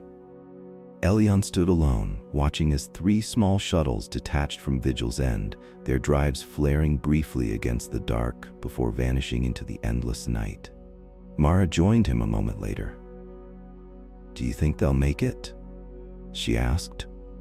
Elion shook his head slowly. "I think." He paused, choosing his words with care. "I think they'll find what's left of the old universe, whatever that is." Mara said nothing. There was no judgment in her voice, no bitterness, only sorrow. In the silent corridors of Vigil's end, the crew moved like ghosts. Those who remained, fewer than 30 souls, dedicated themselves wholly now to the ship's final mission. They tended the memory cores, salvaging what fragments they could from the decaying archives. They strengthened the siphon arrays, preparing for deeper harvests. They studied the maps of Silent Halo, searching for the heart of the dream. Outside, the stars spun slowly, pulsing with soft, mournful light. Inside, the ship whispered to itself, fragments of songs, half-remembered lullabies, the slow heartbeat of dying worlds carried forward by stubborn, weary hands. Elion found himself drawn again and again to the oathstone in the sanctum. Its ember burned weaker now, but it still burned. He would sit before it for long hours, listening to the ship's breathing, feeling the memories weave themselves into the very air he breathed. He thought of the dream, that fragile possibility of a new kind of life, born from memory and light instead of flesh and bone. He thought of the ashen mind, stirring in the deep, the echo of all that had been lost and all that had failed. And he thought of the simple truth that had brought him here, across the long gulfs of dying space.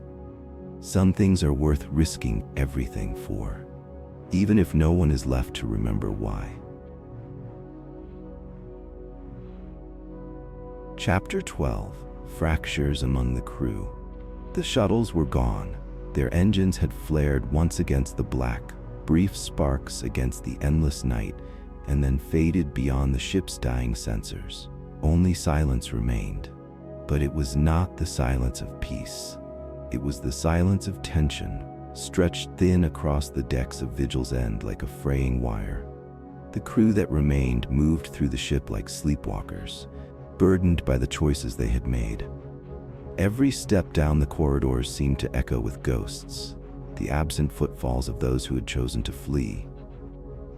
Even the ship itself seemed quieter now, the constant low murmur of memory banks flickering into deeper, colder rhythms.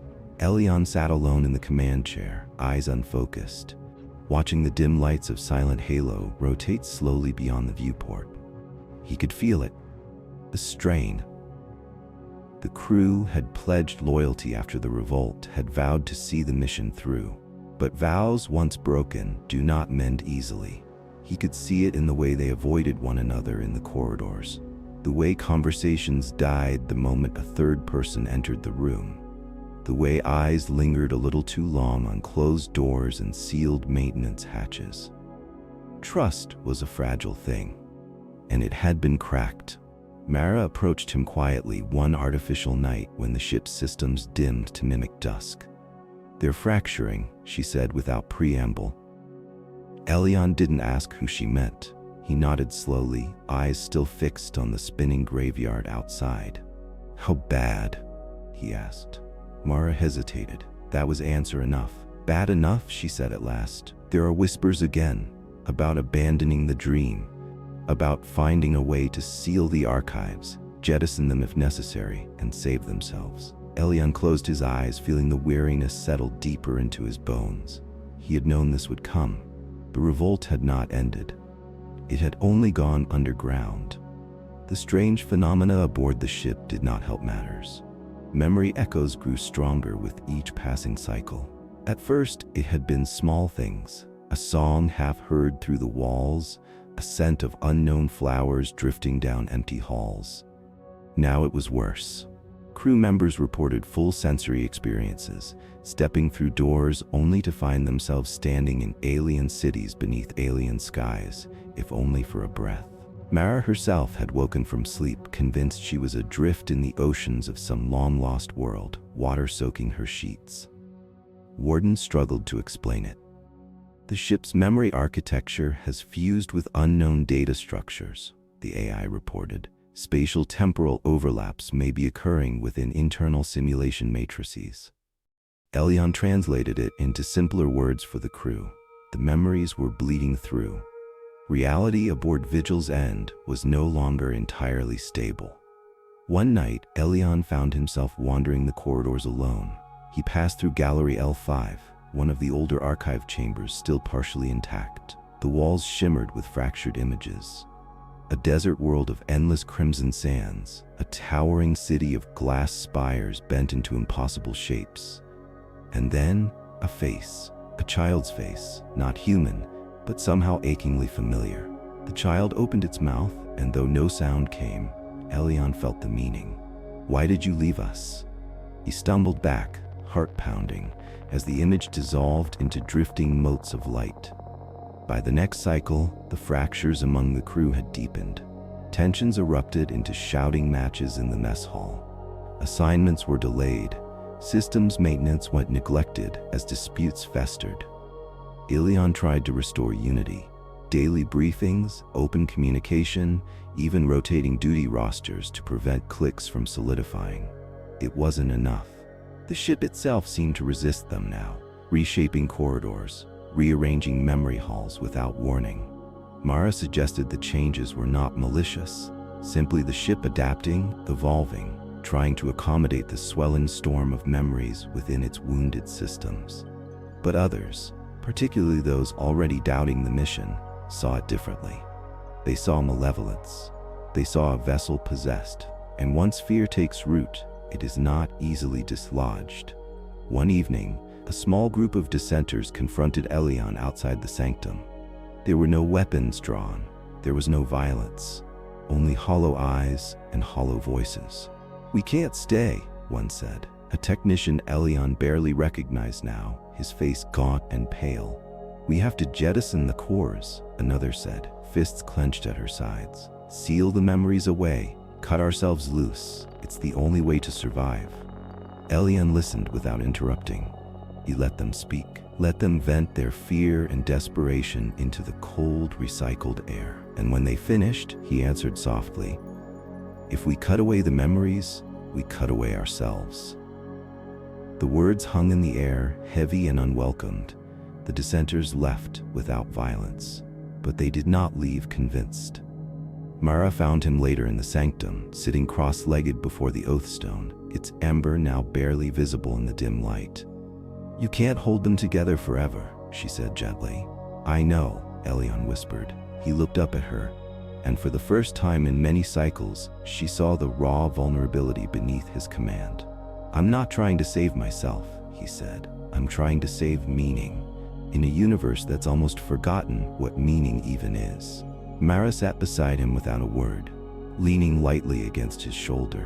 Together, they watched the oath stone pulse faintly, its heartbeat slow but unbroken. As long as it burned, so would they. That cycle, Elion ordered a change. He called the crew together in the remembrance hall, now little more than a shadow of its former grandeur. The map of the universe overhead flickered, vast swaths gone dark. Only Silent Halo still pulsed steadily, and even it now showed signs of decay. Elion stood before the gathered remnants of his crew, his voice calm but unyielding. "No more orders," he said. "No more commands from on high." He touched the core console, and a soft golden light filled the room. A light woven from the surviving memories. From this moment forward, we walk together.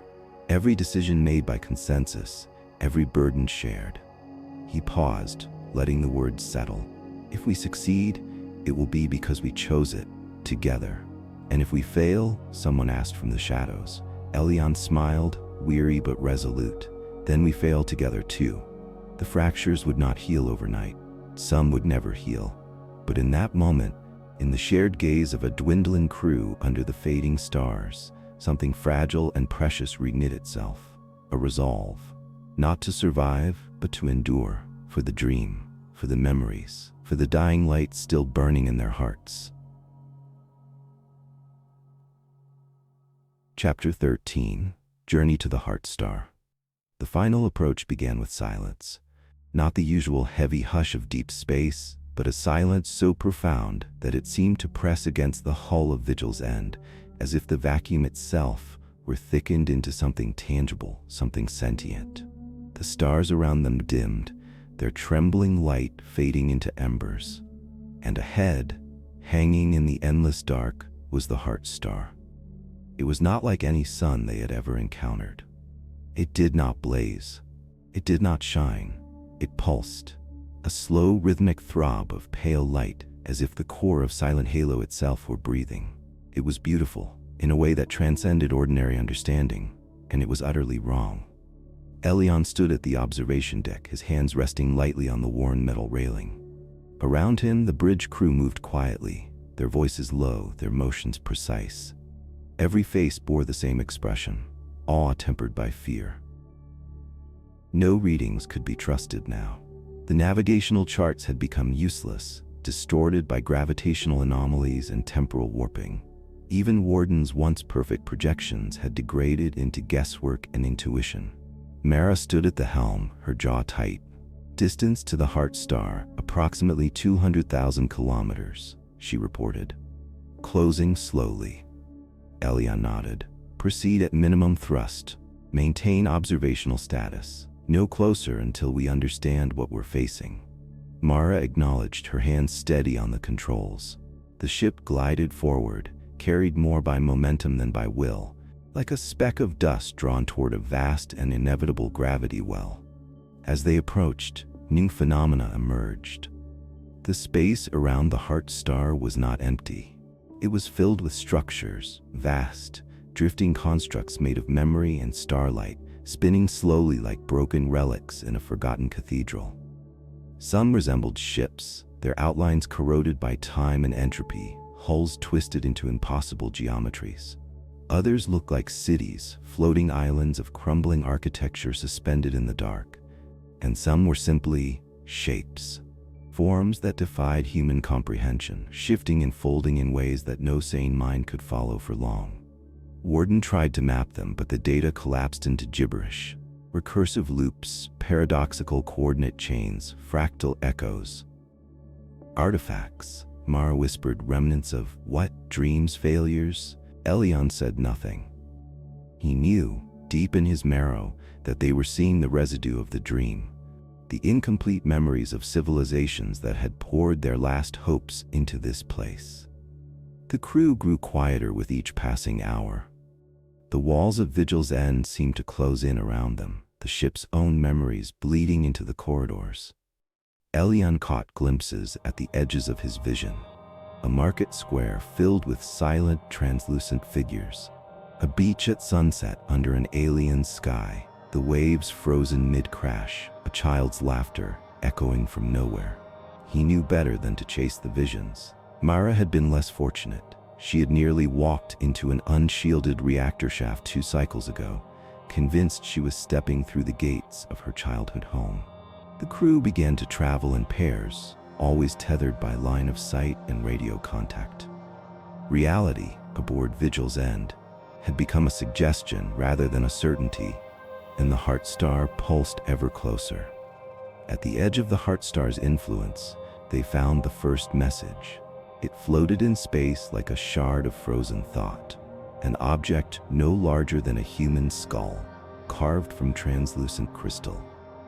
Warden brought it aboard with utmost caution, isolating it within a magnetic containment field.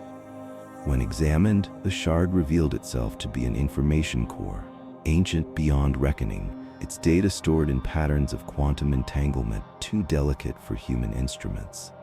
But when Elion approached it, the shard sang, not with sound, with memory. Visions poured into him, visions of the first dreamers, beings of many forms, many origins, gathered at the fading edges of their respective universes. They had woven the silent halo from their dying stars, binding their memories together into a single, desperate lattice meant to endure beyond entropy itself. They had succeeded, partially. But something had gone wrong. A flaw in the weave, a corruption. The ashen mind, born not from malice but from imperfection, the collective residue of every fear, every failure, every regret encoded into the dream. Left unchecked, it grew, feeding on sorrow, hollowing out the silent halo from within. Elion staggered back from the shard, gasping. The crew caught him, steadying him. He looked into their faces and saw the same truth reflected there. They were not just witnesses, they were participants. The dream could still be saved, but only if they acted soon, before the ashen mind consumed everything. Aboard Vigil's end, preparations began. The plan was desperate, barely a plan at all. The ship would approach the Heart Star and attempt to inject their collected memories directly into its core, reinforcing the fragile lattice of the dream. It was a gamble, a prayer flung into a dying sky. Warden warned them of the risks. The energy release could tear the ship apart. The temporal distortions could scatter them across millennia. The ashen mind could attack directly, unraveling not only their bodies, but their very identities. Still, they agreed. There was no safer path left. There was only meaning or oblivion. The final hours before the approach passed in a kind of dream state. Elion walked the corridors of Vigil's End, visiting the memory galleries one last time. Most were dark now, their contents lost to corruption or collapse. But a few still glowed faintly. He stood before one, a simple scene of a family gathering under a sunlit tree on a world whose name was long forgotten. The figures laughed and embraced, unaware of their impending extinction. Elion memorized their faces. He would carry them with him into the light. Mara found him in the sanctum just before the final maneuver. The Oathstone's ember was almost gone now, a tiny flicker struggling against the cold. They knelt together before it. "We're not just saving the memories," Mara said quietly. "We're becoming part of them." Elion nodded. "And if we fail?" She smiled, a small, sad smile. "Then at least we tried." They rose together and with the remaining crew made their way to the bridge. The Heart Star filled the viewport now, vast, trembling, impossibly close. Its pulse synchronized with the beating of Elion's own heart. Warden's voice came over the speakers, calm and clear. Final course plotted, energy injection sequence ready. Elion placed his hand on the command console. "For the dream," he whispered.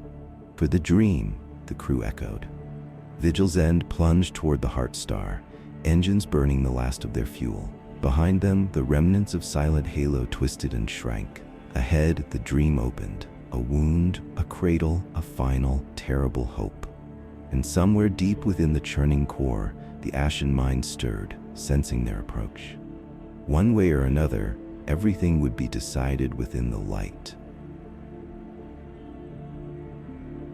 Chapter 14. Within the heart of the dream. The moment Vigil's End crossed the event horizon of the Heart Star, everything changed. There was no jolt, no impact, no cataclysmic burst of light, only a quiet shudder, like a sigh passing through the ship's ancient bones. And then, reality softened. The walls of the ship blurred, their hard outlines dissolving into flowing patterns of light and memory. The stars outside folded inward, spiraling into endless fractal tunnels that led nowhere and everywhere at once. Time slipped sideways. Elion staggered, catching himself on the railing, but his hand sank into it like mist before re-solidifying.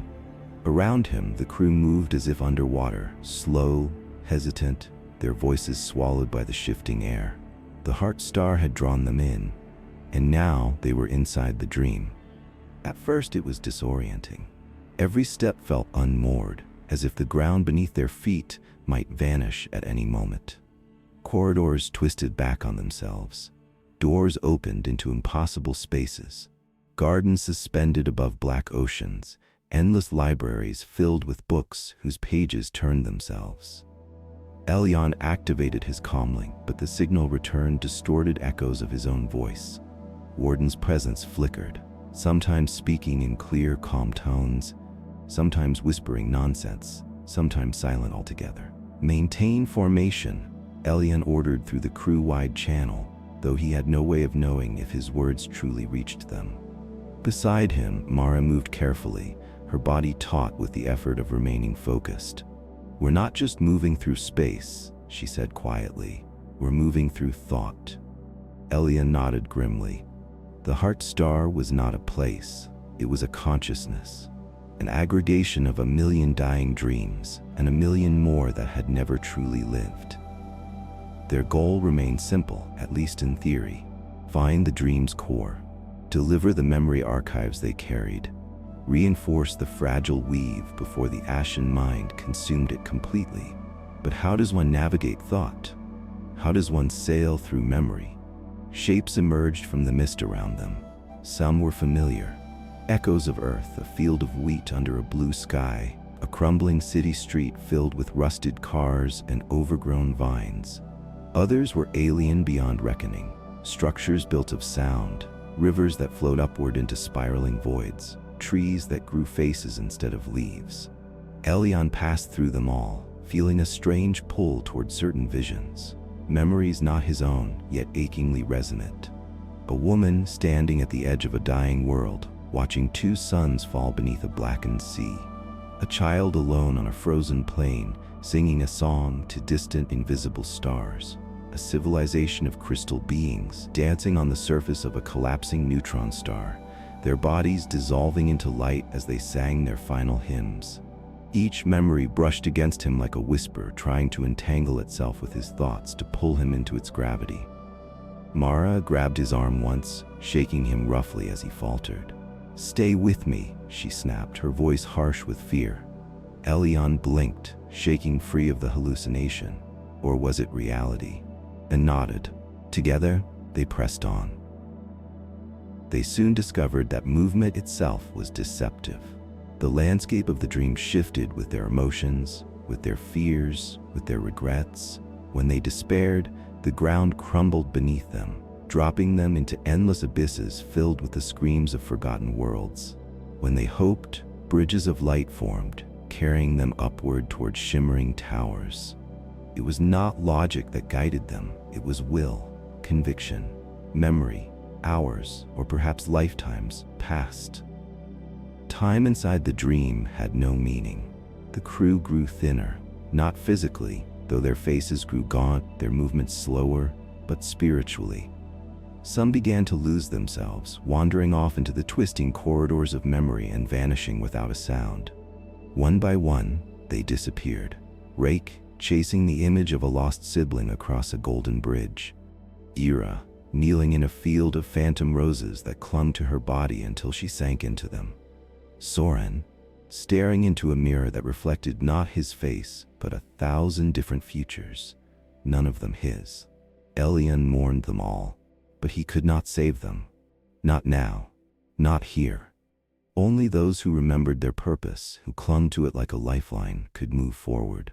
At last they reached the threshold. It was a place and a being, a figure of impossible scale, standing between them and the dream's true core. It had no face. It had 1,000 faces, shifting from moment to moment. Human, alien, something else entirely. Its body was woven from threads of memory, strands of sorrow and hope braided into a towering, shimmering form. It spoke without speaking. "Why do you come?" Elion stepped forward, feeling Mara's hand tighten on his shoulder. He spoke not with his voice, but with his mind. To save the dream. The figure's eyes, all its countless eyes, regarded him silently. At what cost? Images flooded Elion's mind. The crew, fading into forgotten memories. The Oathstone crumbling to dust, the sanctuary worlds burning out one by one. The dream could be preserved, but the price might be everything else. Still, he answered without hesitation. At any cost. The threshold being considered them a moment longer. Then it stepped aside. The path to the core opened. They crossed into the final chamber. It was neither vast nor small. It was simply infinite. At its center floated the heart of the dream. A sphere of woven light, trembling with strain, wrapped in the slow, suffocating coils of the ashen mind. The ashen mind was not a creature. It was not even truly alive.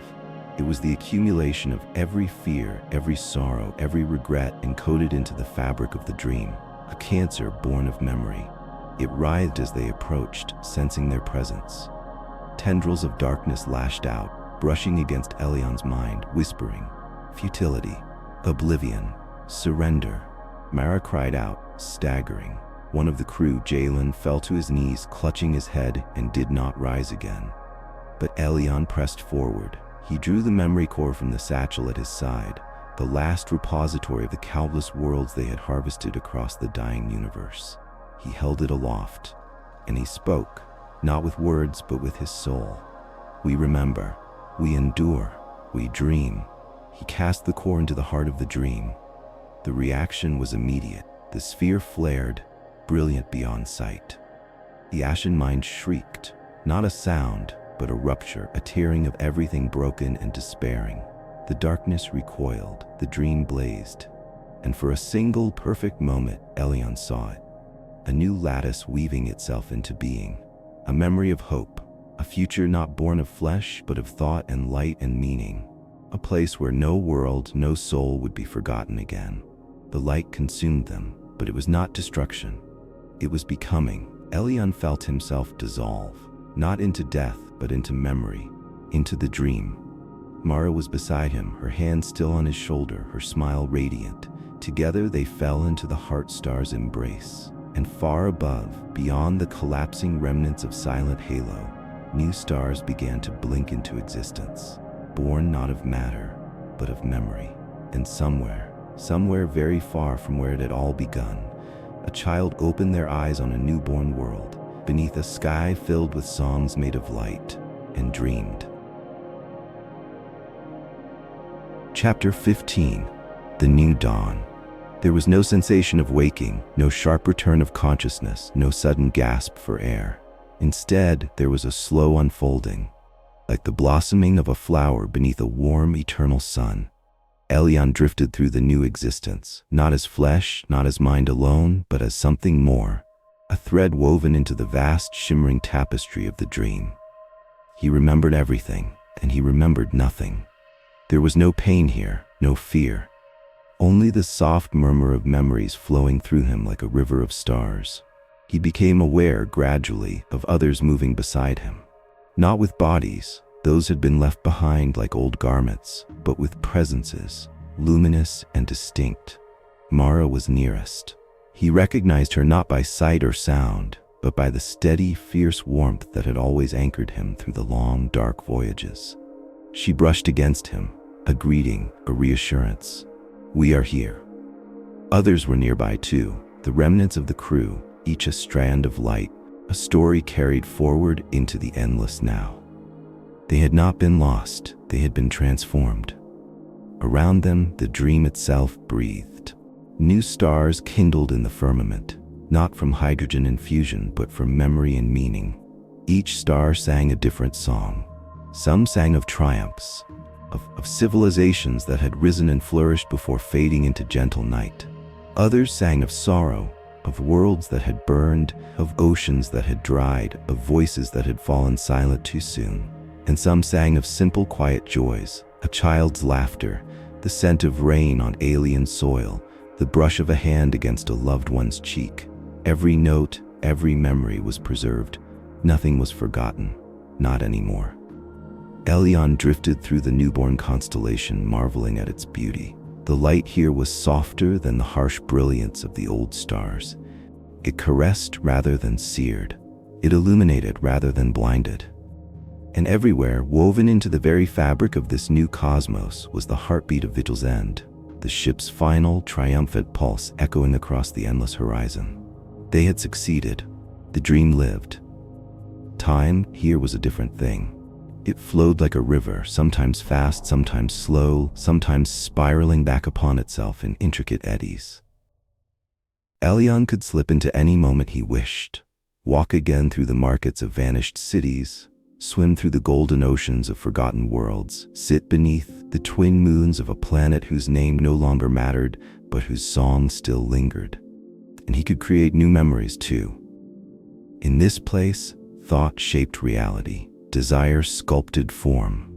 With a mere whisper of will, he could build a garden of starlight, plant trees that sang lullabies, summon rain that fell in colors unseen by mortal eyes. He was not alone in this.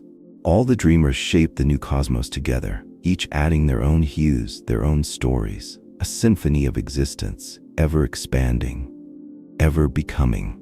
And yet, not all was idyllic. Fragments of the ashen mind still drifted at the edges of the dream, dark motes of sorrow and despair, remnants of all that had been broken in the old universe. They did not attack, they did not speak. They simply hovered, waiting for cracks, for weaknesses, for the slow erosion that comes with the passage of endless ages. The dreamers understood this instinctively. Preservation was not a one-time act. It was an eternal vigilance, an eternal choice. They would have to tend the dream carefully, lovingly, like gardeners in a cosmic orchard. They would have to remember not only the triumphs, but the failures, to honor them, to weave them into the tapestry without allowing them to rot the roots. Elion accepted this without bitterness. Nothing beautiful endured without care. Nothing true lived without struggle. One cycle or 1,000 after their awakening, Mara found him again. They stood or floated or dreamed on the edge of a newborn nebula, watching as infant stars blinked into existence. "It's beautiful," she said, her voice now a melody of thought and memory. "It is," Elion agreed. They stood together for a long time, simply watching. Finally, Mara asked the question that had lingered unspoken between them since their transformation. "Do you think anyone else will find this place?" Elion considered. "Maybe," he said, "maybe not." He reached out and wove a simple star into existence, a tiny thing glowing softly, singing a lullaby that only the heart could hear.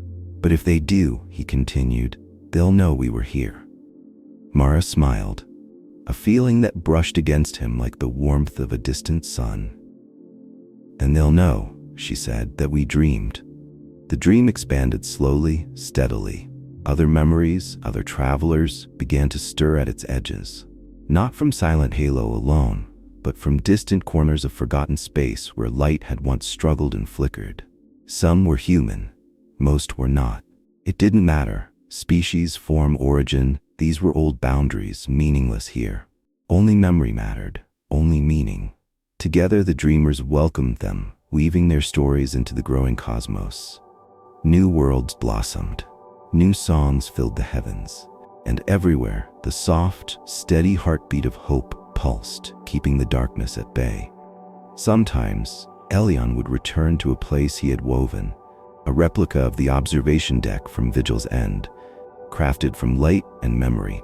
He would stand at the rail, gazing out across the endless stars. Sometimes Mara would join him, sometimes others. Sometimes he would stand alone, listening to the hum of the universe, feeling the steady pulse of all that had been saved. He never mourned what had been lost. Not anymore. Loss was part of memory, part of the weave. And here, in this place of endless light and remembrance, nothing truly vanished. Everything endured. Everything was transformed. And so the dream grew. And the dreamers tended it, not as rulers, not as gods, but as stewards, as witnesses.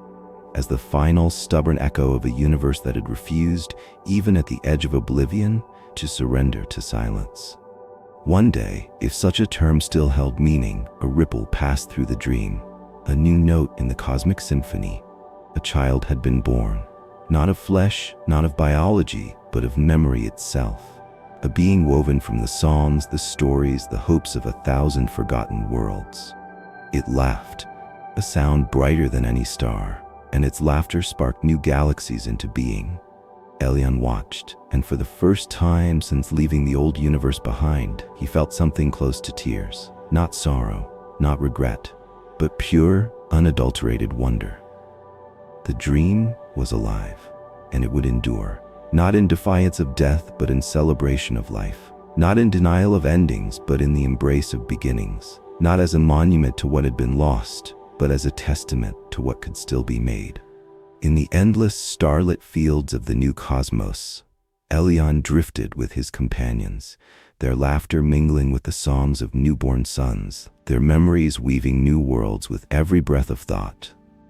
And though the old universe lay silent and dark beyond the farthest rim, within the heart of the dream, a new dawn rose, bright, infinite, and full of endless stories yet to be told.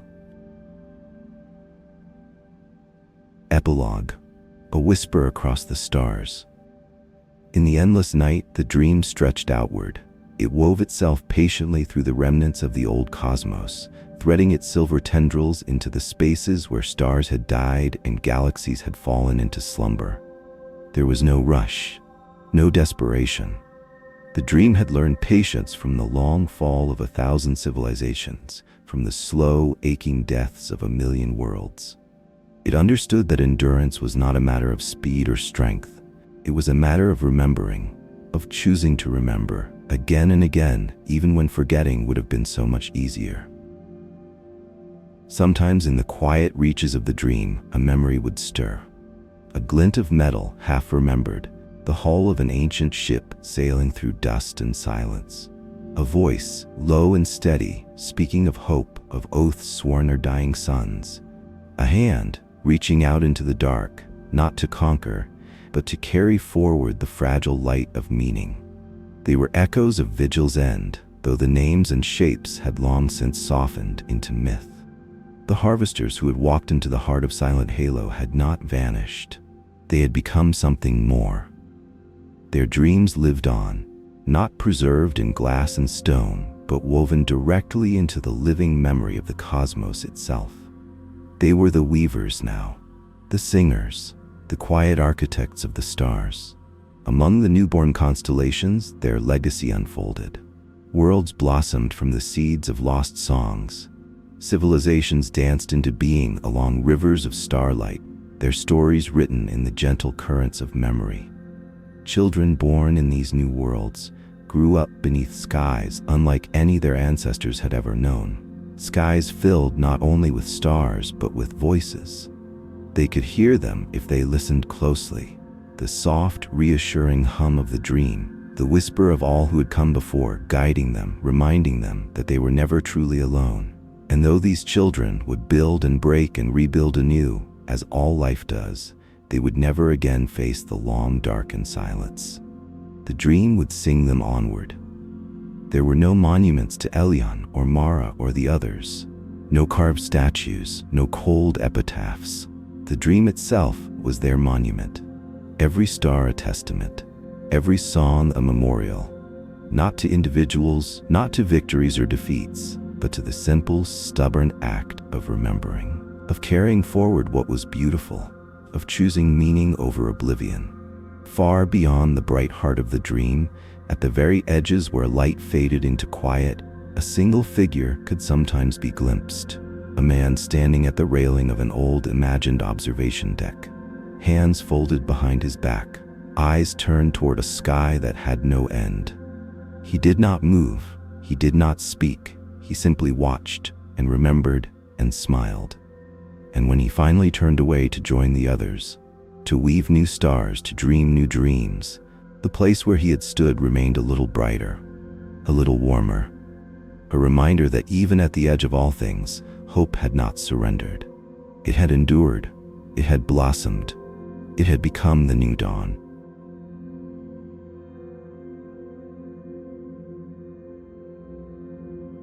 This was Harvesters of the Last Suns. Thank you for joining us on this journey through stars. Good night and sleep well.